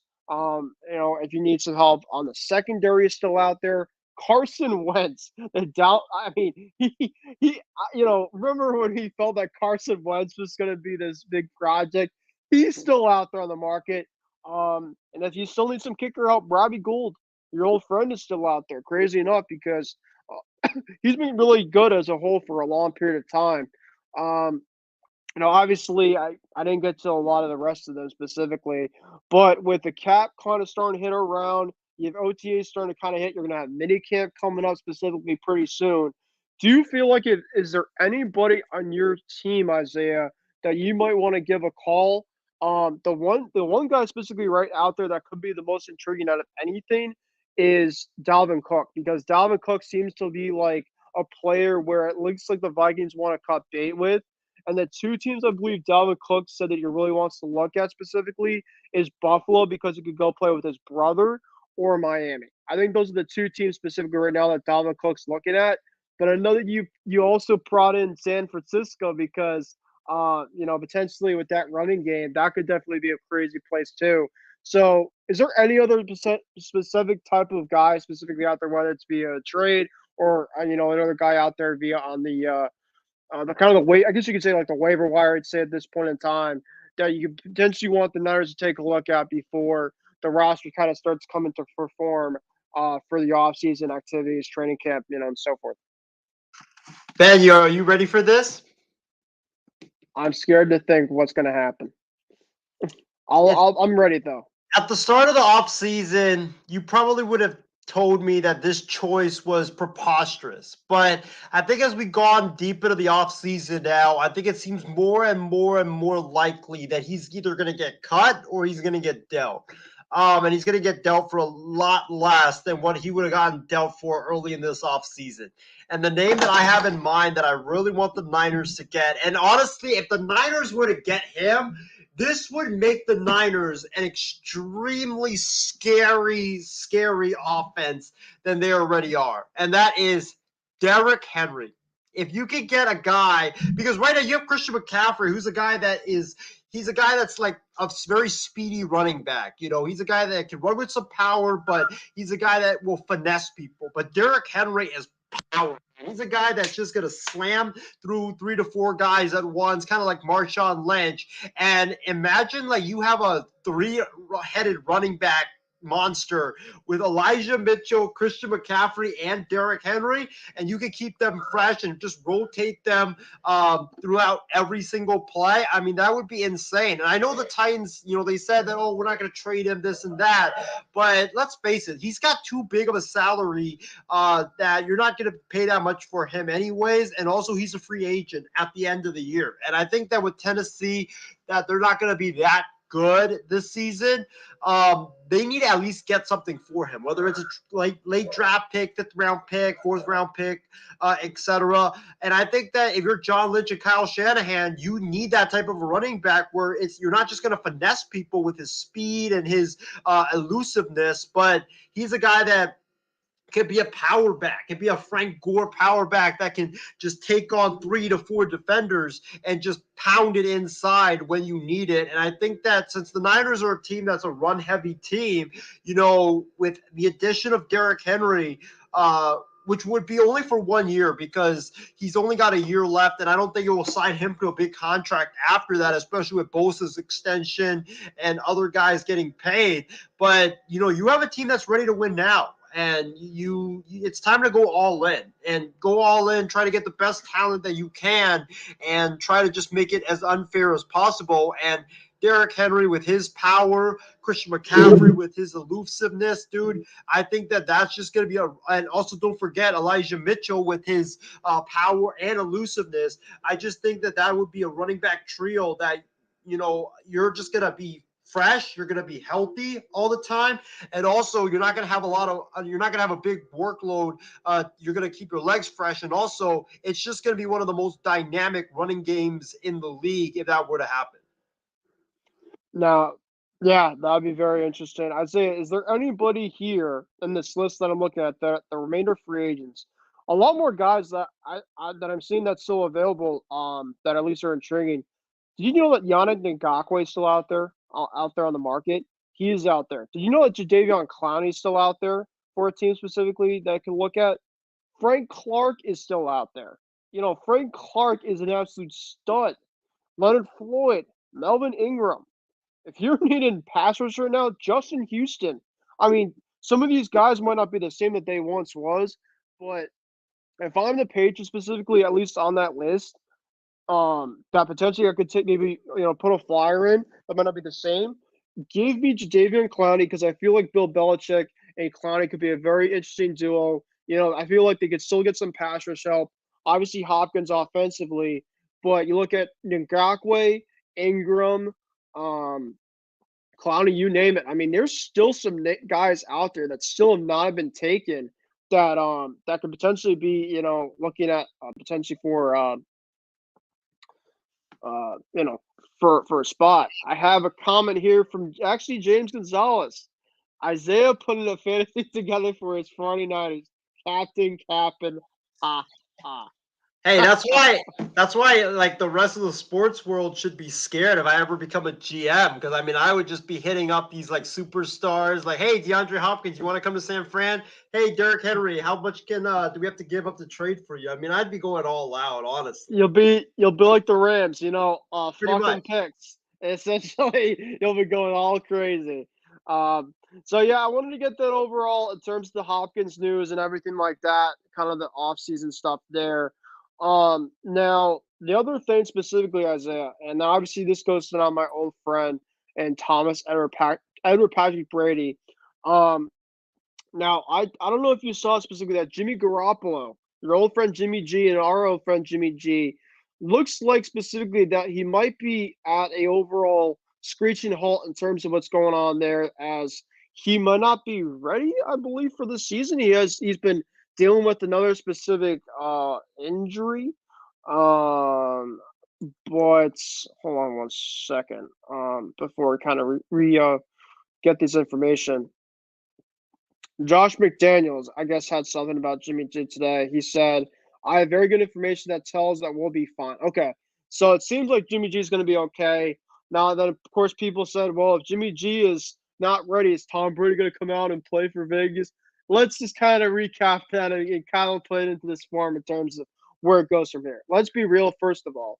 Jimmy G is going to be the 49er, I shouldn't say 49ers starting quarterback. Jimmy G is going to be the Vegas starting quarterback. You're gonna have to get used to that specifically. Um, and then Tom Brady today got interviewed by a couple people. Rich Eisen, very good interview, by the way, if you want to listen to that specifically. He talked about specifically in terms of where he stands, in terms of retirement. Watch that specifically, for all the people that still feel delusional. Oh, he's going to come back. I don't believe this. Don't believe that. Tom Brady, let's just be clear. He's in a very good state in terms of where he's at. He's excited in terms of his overall next gig with broadcasting next year. He has a bunch of pets that he's been able to take care of. He has kids. He has a 15-year-old son in Jack that he's been really enjoying his family time with specifically. And he's really excited specifically in terms of coming back to New England and really kind of celebrating, that day against Philadelphia for the first game of the season. So obviously doing a lot of recapping there. Of course, the overall thoughts of playing in Tampa and being with Bill Belichick, kind of all that fun stuff specifically. But one thing specifically, I say that we have not talked about with Brady is he's planning to have a share with the Vegas Raiders overall team. So obviously that was kind of some news there specifically on that front. And maybe you feel specifically there's anything on top of that with Brady in terms of any other speculation stuff. But the other thing specifically that I did read as well is, did you see what Aaron Rodgers said specifically about the Packers? He says essentially about Gutekunst, I think it was today or the other day, that he wanted the GM to be fired in 2021. So, I mean, he pretty much had one foot out the door a couple of years ago. And like I said, Isaiah, this is pretty much a foregone conclusion, essentially, where I guess maybe you look at it this way: it took Tom Brady to switch a new team and retire for Aaron Rodgers to finally make up his mind in terms of just being like, okay, I'll finally leave Green Bay and just be my old diva self like usual. So with that being said, do you have any just additional information between either of those two overall topics? Well, I disagree with the report that you read, Ben, about Jimmy G will be the Raiders starter next season. I don't think he's going to be cleared. I think that he had surgery, I believe, recently on the foot, or when he signed, he had surgery, and he could be out through training camp. And when you're missing training camp and you miss preseason, you're going to be super rusty. So we don't know exactly when Garoppolo will come back. But I got a hot take for you and all of our viewers that are watching. I don't think that Jimmy G will be the Raiders starter to start the season. Do I think he'll be the Raiders starter eventually? Maybe, we'll see. But I think with Josh McDaniels under pressure to win right away, because I think if he starts the season 0-4 or 0-5, I think Josh McDaniels might be gone at midseason if he does that. I think that you'll see another Patriots quarterback being the starting quarterback for the Raiders week 1, and that is Bailey Zappi. I think the Raiders will trade for Bailey Zappi because I think that Josh McDaniels, he's going to feel the pressure. He needs a quarterback that will step in right away. You can't throw Brian Hoyer out there. You can't throw the other guys that they have there, Aiden O'Connell, the kid from Purdue out there. I got a whopper for you next after this. Yeah, you got to get a guy that is familiar with your system. I know Zappi didn't play for McDaniels when he was with the Patriots last year, but he still knows the system. And also, you need a guy that can come in right away and be a leader and be a guy that like that type of veteran quarterback that your team can at least throw you in and you can have a shot. So I think that with McDaniels under pressure and with the Garoppolo news, I just think that McDaniels is just going to be so desperate that he's going to trade like a 3rd or 4th round pick to the Patriots to get Bailey Zappi. And if I'm Bill Belichick, I would take that offer just because you don't have that fracture, with the quarterback room between Mac Jones and Bailey Zappi. You don't have the team being like, is it going to be Mac Jones? Is it going to be Bailey Zappi? You're going to put an end to it, and you're going to have a team that's galvanized and together from the beginning. So, I think the Raiders, to your point, Ben, I don't think they're going to roll with Jimmy G. I just think that he's too injured and that for Jimmy Garoppolo, he's just going to be too rusty and he's just going to have no preseason. It's going to be a mess if you start him week 1. And I think that, if I have to make a pick right now, Bailey Zappi will be the starting quarterback of the Raiders week 1. I was going to say, I don't want to cut you off, but I did have a whopper overall move for this one, Isaiah. If you want to hear me, it's one of your old buddies. Imagine if the Raiders, if Jimmy G wasn't ready, they made a call for somebody that you thought could have been on the move at the NFL draft, and that's Trey Lance. The Raiders make a call for Trey Lance, and I don't know if James would feel how would James would feel about the Raiders getting Trey Lance in an overall trade, but you already have Sam Darnold. What was the news specifically that you said today off the air about Brock Purdy? It seems like he's out of schedule. I mean, that seems like really good news. It seems like Brock Purdy is ahead of schedule. I think he started throwing this past week, and from all the reports is that it went really well. And Brock Purdy, had a great throwing session. He's not facing any defenses. So, it's not like we're saying that he's looking tremendously, but it's a great sign that he started throwing. It's a great sign that, in his first 2 throwing sessions that he looked really crisp, really good out there. I'm hoping to see what he could do because he's probably going to miss training camp due to the fact that he's still going to be recovering, but it's good to hear that he's ahead of schedule. All right. And obviously, did you ever get to hear the news about the Patriots in terms of their missing OTAs? So they missed some OTAs due to some violation rules. Yes, apparently we're back on our cheating days, Isaiah. Obviously, what are you going to say about this now? And all the Patriot fans online are just like, oh, Bill cheating is back. So, obviously that was some reports in terms of that. But one thing that was very fascinating was C.J. Stroud's already really impressing at OTA camp. Essentially, right now, Davis Mills has been the long-term starter there. They're right now in a competition. And it seems like C.J. Stroud's making a lot of impressions there. For Tennessee, it seems like Will Levis has had a tough start. It seems like specifically that's not going great.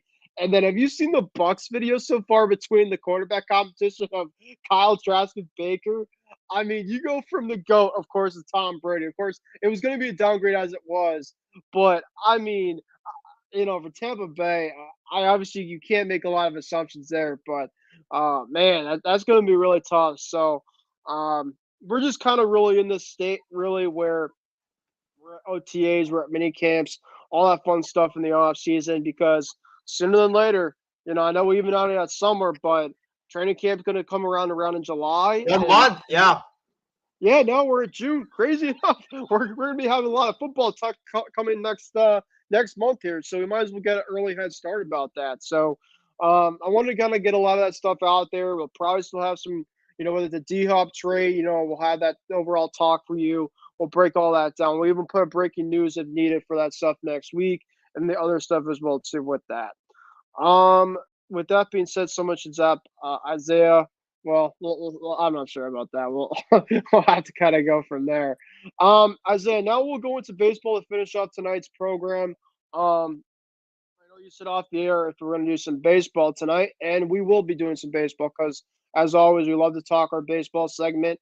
And I will start with you in terms of overall reports. Obviously, it seems like you have some frustration with your Phillies. I know the Oakland A's, they took a series from one of the best teams in baseball. I actually had to look back on that for a sec, and I'm like, wait, this is not the New York Mets. This is not a Brewers. This is not the Pirates. This is the Oakland Athletics. Hey, as they say, every other clock, it maybe sometimes makes its own little turn for the better. So I know, Isaiah, you went to the game the other day, and when I was watching obviously your videos off the air, and obviously to kind of keep it in terms of internal, but you could say some stuff if you want. Obviously, with the news in terms of the new stuff, in terms of the A's and stuff like that, of course, it probably feels like there's a lot in terms of just memories, in terms of just the overall emotion. So, obviously, with yourself being there the other day, in terms of how do you kind of feel like that, it's just, and you're not going to have that overall feel for the long period of time, and just the overall time at the game the other day, because I know that you don't work for the team anymore. Well, Ben, believe it or not, when I went on, I believe it was Tuesday night that I went to that game, that was actually the first win that I've experienced this season watching Oakland A's games. I think I've been to 4 or 5 other Oakland A's games beforehand, but it was all losses until Tuesday. So it took until the end of May for me to experience my first A's game in person. But yeah, it was fun. I was surprised that the A's were competitive, given the fact that you have the Atlanta Braves, first place in the NL East team, coming to Oakland at that time. And let's also tell the viewers out there that you had guys like Matt Olson, Sean Murphy, Ronald Acuna Jr., Ozzie Albies. All those guys were playing. So it wasn't like the Braves were bringing a bunch of minor leaguers to the Coliseum. So it was very surprising to see. I mean, James's guy, former closer Rafael Iglesias, who blew a lot of saves for him in Anaheim. He did the same thing for the Braves. I mean, he came in and he got Nick Allen to pop out on the first pitch, I believe. And then I don't know what happened. Like all of a sudden, he just couldn't throw a strike. He threw in a span of, I believe, 14 pitches, he threw 12 balls. Like that's how bad he was. And all the pitches that he threw to the Athletics, the 2 strikes that he threw, they were strikes. The A's didn't swing, and they didn't swing at any of the pitches that he threw. But it was just the A's were just standing there in the batter's box, looking at pitches as they were coming by, and it was just ball, ball, ball, ball. And I don't know what happened. He was throwing high, low, in the dirt, way outside, way inside. He just all of a sudden couldn't find the strike zone, and he basically had the bases loaded after walking 3 batters, and then Jonah Bride on the first pitch hits a shot to third base where Austin Riley, he's a very good third baseman, very good defensive third baseman. He bobbles that thing. He bobbles the ball, and then he tries to throw home, but it's too late. So you could say the A's got a little bit lucky in a way because, let's face it, Riley never makes a lot of errors, and he made one there on that play. And then Iglesias, I mean, that guy's one of the best closers in the league the last couple of seasons. I know he had one bad year in Anaheim, but he's still one of the best closers in the league. And all of a sudden, he just couldn't find the strike zone. So it was a great game to be a part of. The A's, they're finally playing the young talent, which is good. We've been saying for months, like, play the young talent. You have nothing to lose. Guys like Nick Allen, Jonah Bride, Shea Langoliers, all these other young guys that they have, they should be getting a lot more at-bats than they're getting. And it's enough with the Jesus Aguilar, Aledmus Diaz, Jace Peterson experiment, Juris Familia experiment as well. It's time for the young guys, and they're finally listening, which is good. Ben, I know we're talking about some possible trade candidates, I think, for the Oakland A's. If you look at this team, the bad part about it is that they're bad. And the worst part is you don't have anybody on this team that you could trade that other teams will be interested. Like all of our pitchers literally have ERAs that are 5 point whatever and higher. Like that's like really bad. Our best pitcher, his ERA is 4.86. Like I don't think anybody would want that. And our best reliever before he got designated for assignment, I believe a couple of weeks ago, was Juris Familia. And that was our best reliever. He was our talk about having a crap bullpen. Juris Familia was the Oakland A's closer. And he's been washed up for years, and he was the closer for the Oakland A's. So, he was around like crazy last year, DFA left and right. Yeah. Wasn't he with your Boston Red Sox last year too? It was a disaster. Yeah. And he was our closer. Wow. He was our closer for like until last couple of weeks until we got DFA'd, and then he honestly had the most saves on our team with 3. So that just shows you how many competitive games that we were in. But yeah, it was great to see that the A's finally won a series, finally won a game for once. They lost, I believe, yesterday to the Braves, but hey, they won the series with the Braves, so I'll take that. And, The small little victories, especially that. I mean, that's like a World Series to the A's fans. I mean, go from there. Did Paul Blackburn come back too? I think he came back as well too. Back to the A's. He did, he did on Tuesday night, and he looked really good in that game on Tuesday night. He looked like the all-star that he was last year, but I mean, I just hope, I don't really have any high expectations for the A's moving forward. I just hope guys like Nick Allen and, Jonah Bride, they can just show a little bit of competitiveness and competency and just show some.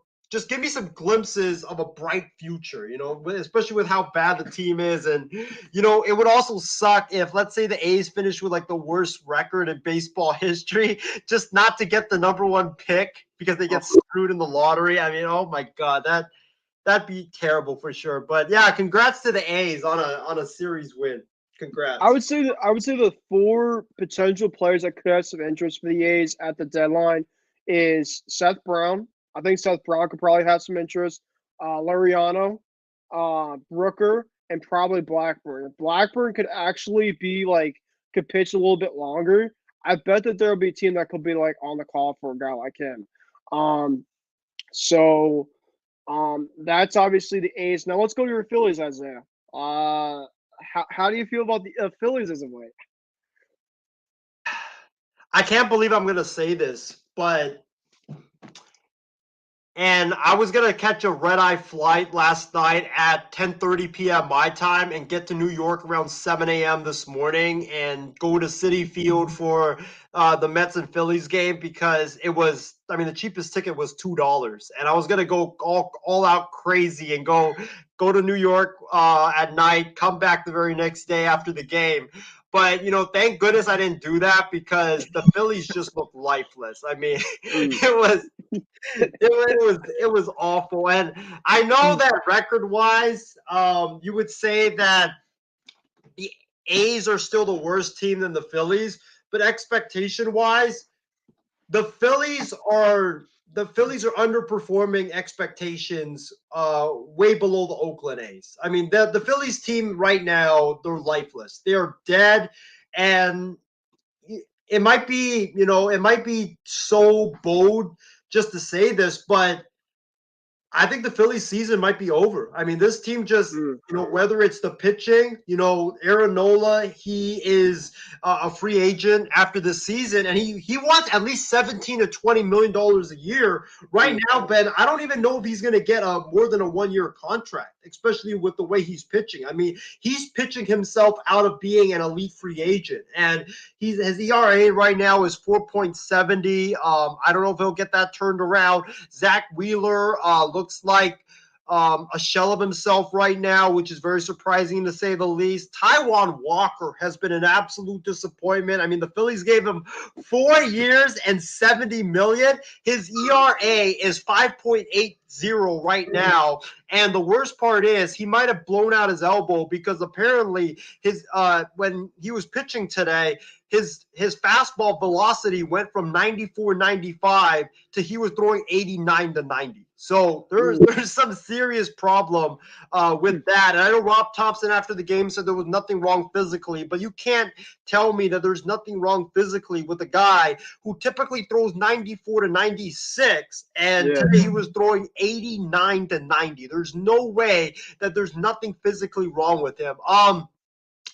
Yeah, the pitchers aren't pitching well. The lineup, they can't hit. I mean, Trey Turner, that guy is looking like one of the worst shortstops in baseball right now. I mean, this guy is typically a very great defensive shortstop, but he's made 2 very uncharacteristic errors the last 2 series for the Phillies, and he's not hitting, which is even worse when you think about the contract that you gave him in the offseason, an 11-year deal. And then you look at guys like Harper, who's struggling, but I'll cut him some slack because he just came back from the Tommy John surgery. But guys like Schwarber, he's hitting 160. Guys like, Bryson Stott is tailing off. Brandon Marsh is tailing off. Alec Boehm just went on the injured list. He'll be out for a couple of weeks. And then, Nick Castellanos is honestly our best hitter right now. And guys like JT Realmuto, he's also slumping. So the thing is with the Phillies, they got swept today by the New York Mets, and the problem lays way farther than getting swept by the Mets. The fact is that this Phillies team, everybody can say it's still early, but we're in June now. We're at least a third of the way through this season, and you're sitting here at 25-31, and your schedule was your easy portion of your schedule that you went through.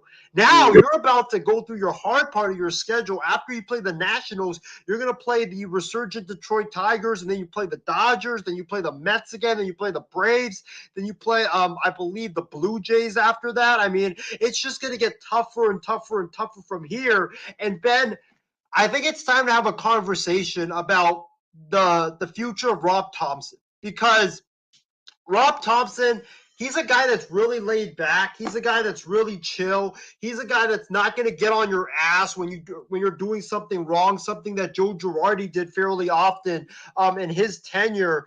But the thing is with Rob Thompson is that his style is I think is one of the main contributing factors to why the Phillies are struggling, because the Phillies are struggling and he cannot fire them up because it's just not in him. He's just way too relaxed. He's way too chill. He doesn't have that dog in him to fire up the Phillies. And you're seeing it right now where it's like he's afraid to bench people because he's afraid of ruffling feathers. That's not an MLB manager, and that's why I don't think the Phillies should have hired him from the beginning, because the team went to the World Series last year, but let's face it, they caught fire in a bottle. They caught lightning in a bottle, and they rolled that to the World Series, and they got hot because they felt bad that they got Joe Girardi fired. That's why they all rallied together and played so much better. But when you look at this Phillies team right now, they're just lifeless. They can't hit, they can't pitch, and they're just not getting motivated out there. And I don't know what you do to turn it around, because I don't think that Rob Thompson has it in him to turn it around. That's why I think Bruce Bochy would have been a better hire. I think that other guys like Mike Scioscia, Joe Madden would have been a better hire.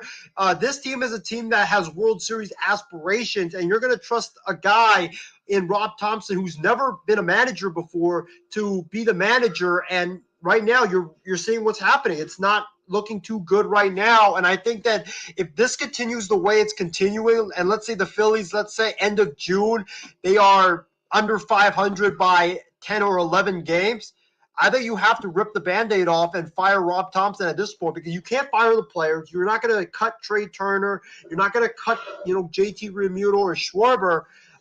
You're not going to fire Dave Dombrowski after you gave him that massive extension, the only guy that you're going to fire is Rob Thompson. And I think you have to do it because you need a guy that's going to fire up the troops. And Rob Thompson I don't think he can do that right now because he just doesn't have that bone in his body to do it. And another thing about Rob Thompson is I also think that the Philly struggles have a lot to do with Dave Dombrowski. It's not his personnel moves, but it's the contract that he gave Thompson. Thompson led you to the World Series, and you only gave him a 2-year extension, which was this year and next year. That is a slap in the face, in my opinion, because if that was your guy and you had full confidence in him, you would have at least given him a 4-year extension or even a 5-year contract extension. But you only give him a measly 2-year extension to lead your ball club. That just shows me right there. He's not your long-term guy, and you don't have any confidence in him moving forward if you only give him a 2-year extension. It's like a test to see if Rob Thompson can continue working his magic, and right now it just doesn't seem like it. And the Phillies, they got to wake up if they want to start making that the playoff run, because the farther and farther you get, it's going to be difficult and more difficult to get yourself out of the hole. And Ben, I don't know how they, I know Rob Thompson keeps saying, I don't know how to fix this. We'll have to work through it. It just seems like a manager that's just over it, like he's, over his head right now. And he's a guy that just looks lost. And I just don't know how you fix this mess right now in Philadelphia.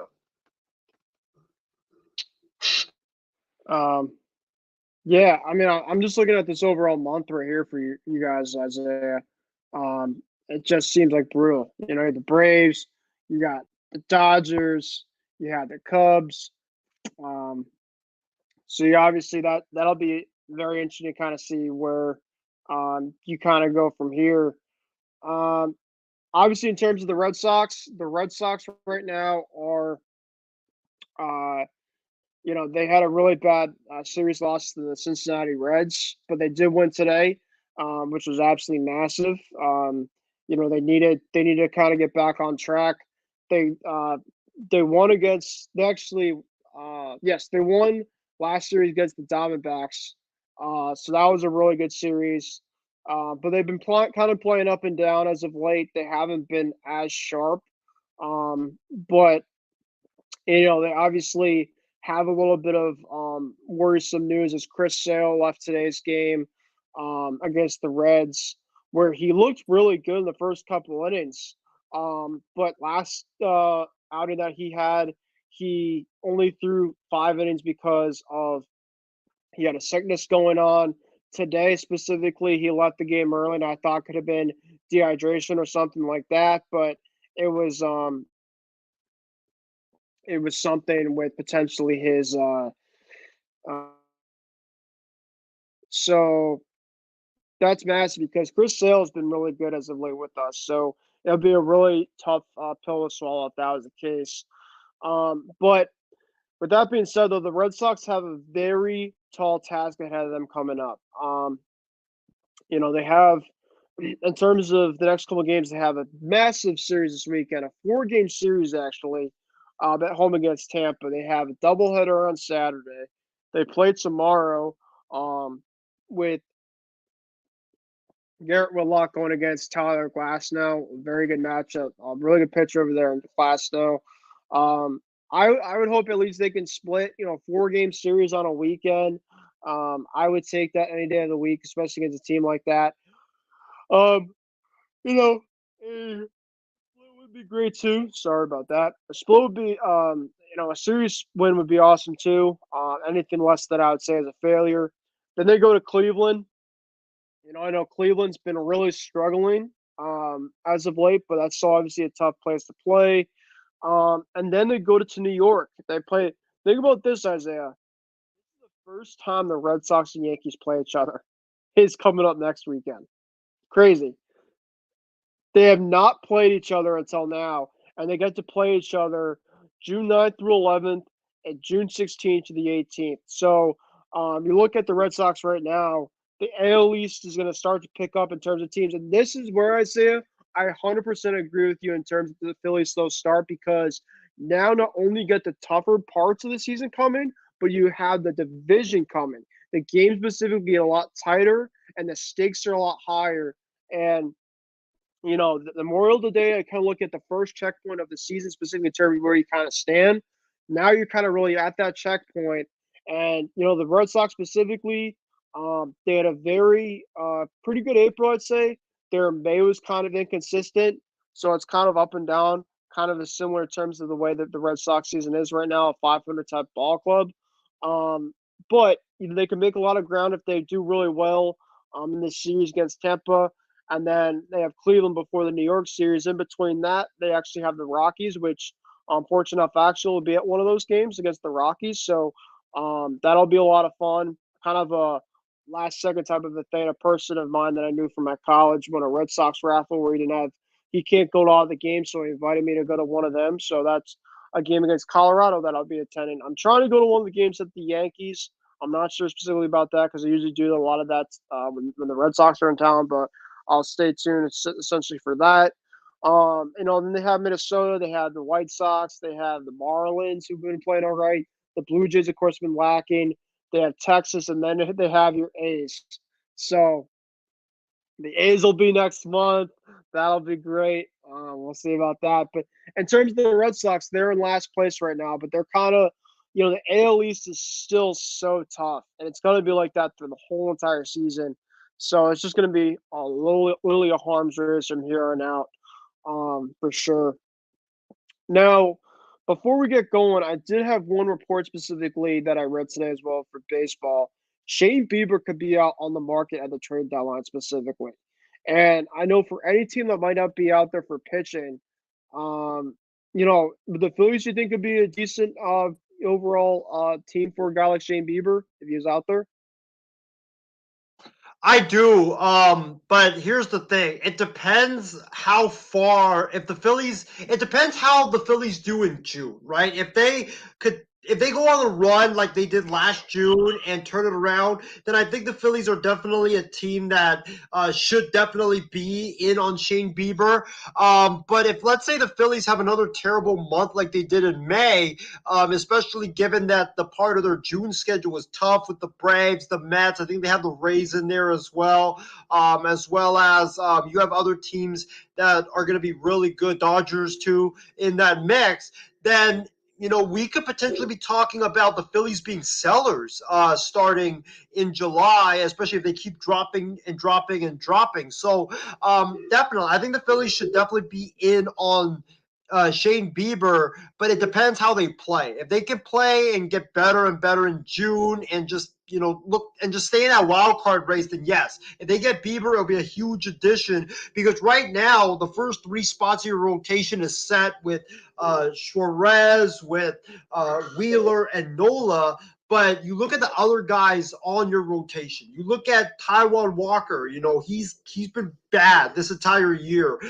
He might have some elbow issues after his latest outing against the Mets. And then you look at the fifth starter. You never really had a fifth starter going into this season. The plan was always a bullpen game or Bailey Falter or Matt Strahm. And when you're in the major leagues, you gotta have at least a great top five of your rotation. Your fifth starter doesn't have to be a great pitcher, but he at least has to be a good, competent starting pitcher. And I think Shane Bieber would definitely add a lot of depth and he would definitely add a lot of juice to this Phillies rotation. Yeah, I mean, I'm looking at his overall stats right now. He's not the same pitcher he once was, but I mean, I'm looking at his overall career stats, and he is never. I mean, I guess, yeah, he's only had 1 year that he had a close to, I guess, a 5 ERA. Most of it's been fairly in the threes, maybe even twos. I know in 2020 he probably had his best year for sure. But yeah, he might be a guy, hot commodity out there in the market, to say the least. Isaiah, I said, Babe was going to be the last topic, but I did think about something really quick before we conclude for the final thoughts. What's your overall thoughts now about the pitch clock? I know that we kind of talked about that before the season, the beginning of the season. Are you still really indifferent about that? I think I'm kind of at the point right now where I feel that I'm just kind of used to it. I feel like I'm not really seeing as much of complaints at all about it. I'm not really seeing a lot more news about it.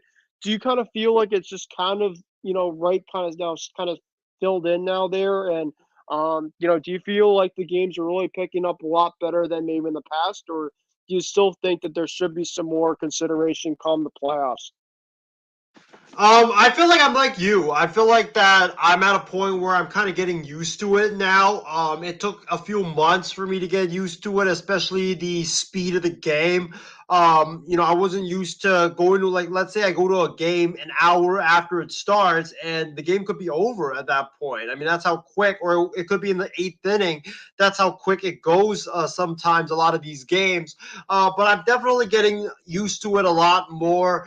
But Ben, I think what I'm really still worried about is the injury factor. And I think I read somewhere, I forgot where, it was a tweet that the MLB injuries are up compared to other seasons. And I think it definitely has to do a lot with the pitch clock, with pitchers, having to wind up as fast as possible. And that is something that, for baseball, they have to take into consideration moving forward, because you're not just talking about the game, you're not talking about the fans attending the games, but you're talking about guys' careers moving forward. Guys blowing out elbows because they wind up too fast because of the pitch clock and the pressure. And, when a pitcher blows out their elbows 2 or 3 times, that's it. That's it for them. They're done. So I think that, baseball definitely needs to consider it. I don't want to see guys blowing out elbows just because they feel rushed to throw a pitch since they're against the clock. So that's still my biggest issue with the pitch clock. Is I just have a bad fear that this pitch clock is going to get guys injured, and it's already shown that the injuries are doubled what it's been in previous seasons. 100% agree. I'm definitely getting used to it, but time will tell about that. So, with that being said, though, we're pretty much right past the 2 hour mark. So I feel like, we got a lot that we can get into. Really quick in terms of our comments. Edward, thank you for joining. Nuggets win game 1 for Jokic. James, of course, was on here putting the fantasy team stuff for the Niners. I was just sleeping here in this BS. Yes, yay, my Raiders got Brian Hoyer to start for Jimmy. It's funny that Rogers is talking about swearing GM. No, then he's gone now. Stop Isaiah. I don't know when that was. I don't want any of them. I think it was about Bailey Zappi, to be honest. There's a lot of quarterbacks in this league, to be honest. And then, hi Isaiah, how long have you been a Phillies fan for? So that was the last comment right there. And quickly now, Isaiah, I think we got through everything. Your overall final thoughts before we conclude tonight. Yeah, my final thoughts is it was a great show. Great NBA Finals game so far. Hopefully the series can be a lot more competitive than it showed tonight. Also, with baseball now here, we've got a lot of surprising teams. Texas has been a big surprise. Arizona's been a big surprise. The Orioles obviously have been a big surprise. I can't wait to see how the rest of the season unfolds. And I'm looking forward. I think we're gonna have Batter Up tomorrow night, if I'm not mistaken. So Awesome. tune in for that. I can't wait to talk some baseball with Ben and Loro here. But yeah, it's a great show tonight, and tune in for Batter Up tomorrow, because I'm pretty sure we're all going to have a lot of hot takes and a lot of stuff to say about our teams, especially if the Phillies were to lose to the Nationals tomorrow. You think I got heated now? Wait to see that. But yeah, great show, and can't wait for Batter Up tomorrow. Definitely. So, in terms of my show, I think we're gonna have our next show, probably, if not Sunday, probably early next week. We'll probably recap Game 2 of the NBA Finals. We'll probably kind of go through in terms of the rest of the weekend on other stuff. Make sure to obviously tune in for Batter Up tomorrow if we have that.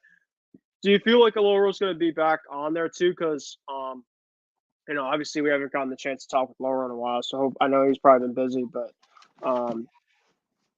Yeah, I don't know. I'm hoping to get him on, but he's been really busy with I think his like high school sports stuff or whatever he's got Mhm. going on. So we could always run it back together if not Yeah. him. I mean, we could obviously do that, and I'm looking forward to it regardless. You know, I would love to hear your reaction, depending on how you're Oh, feeling to do tomorrow, for sure. But thank you guys, of course, for joining as typical. And like I said, feel free to follow all the stuff here on our network page. Of course, everything we're kicking it with Kruse. You guys can follow all that stuff on YouTube. I have some stuff I think on Facebook as well. All that fun stuff as well. But for tonight, thank you guys for joining alongside Isaiah Leon. This has been Kruse. And we will probably see you this whole next weekend, probably early next week. So with that being said, I hope you guys have a great rest of your weekend. Hope you guys have a great rest of your week. And I will see you guys next time. Thank you, guys.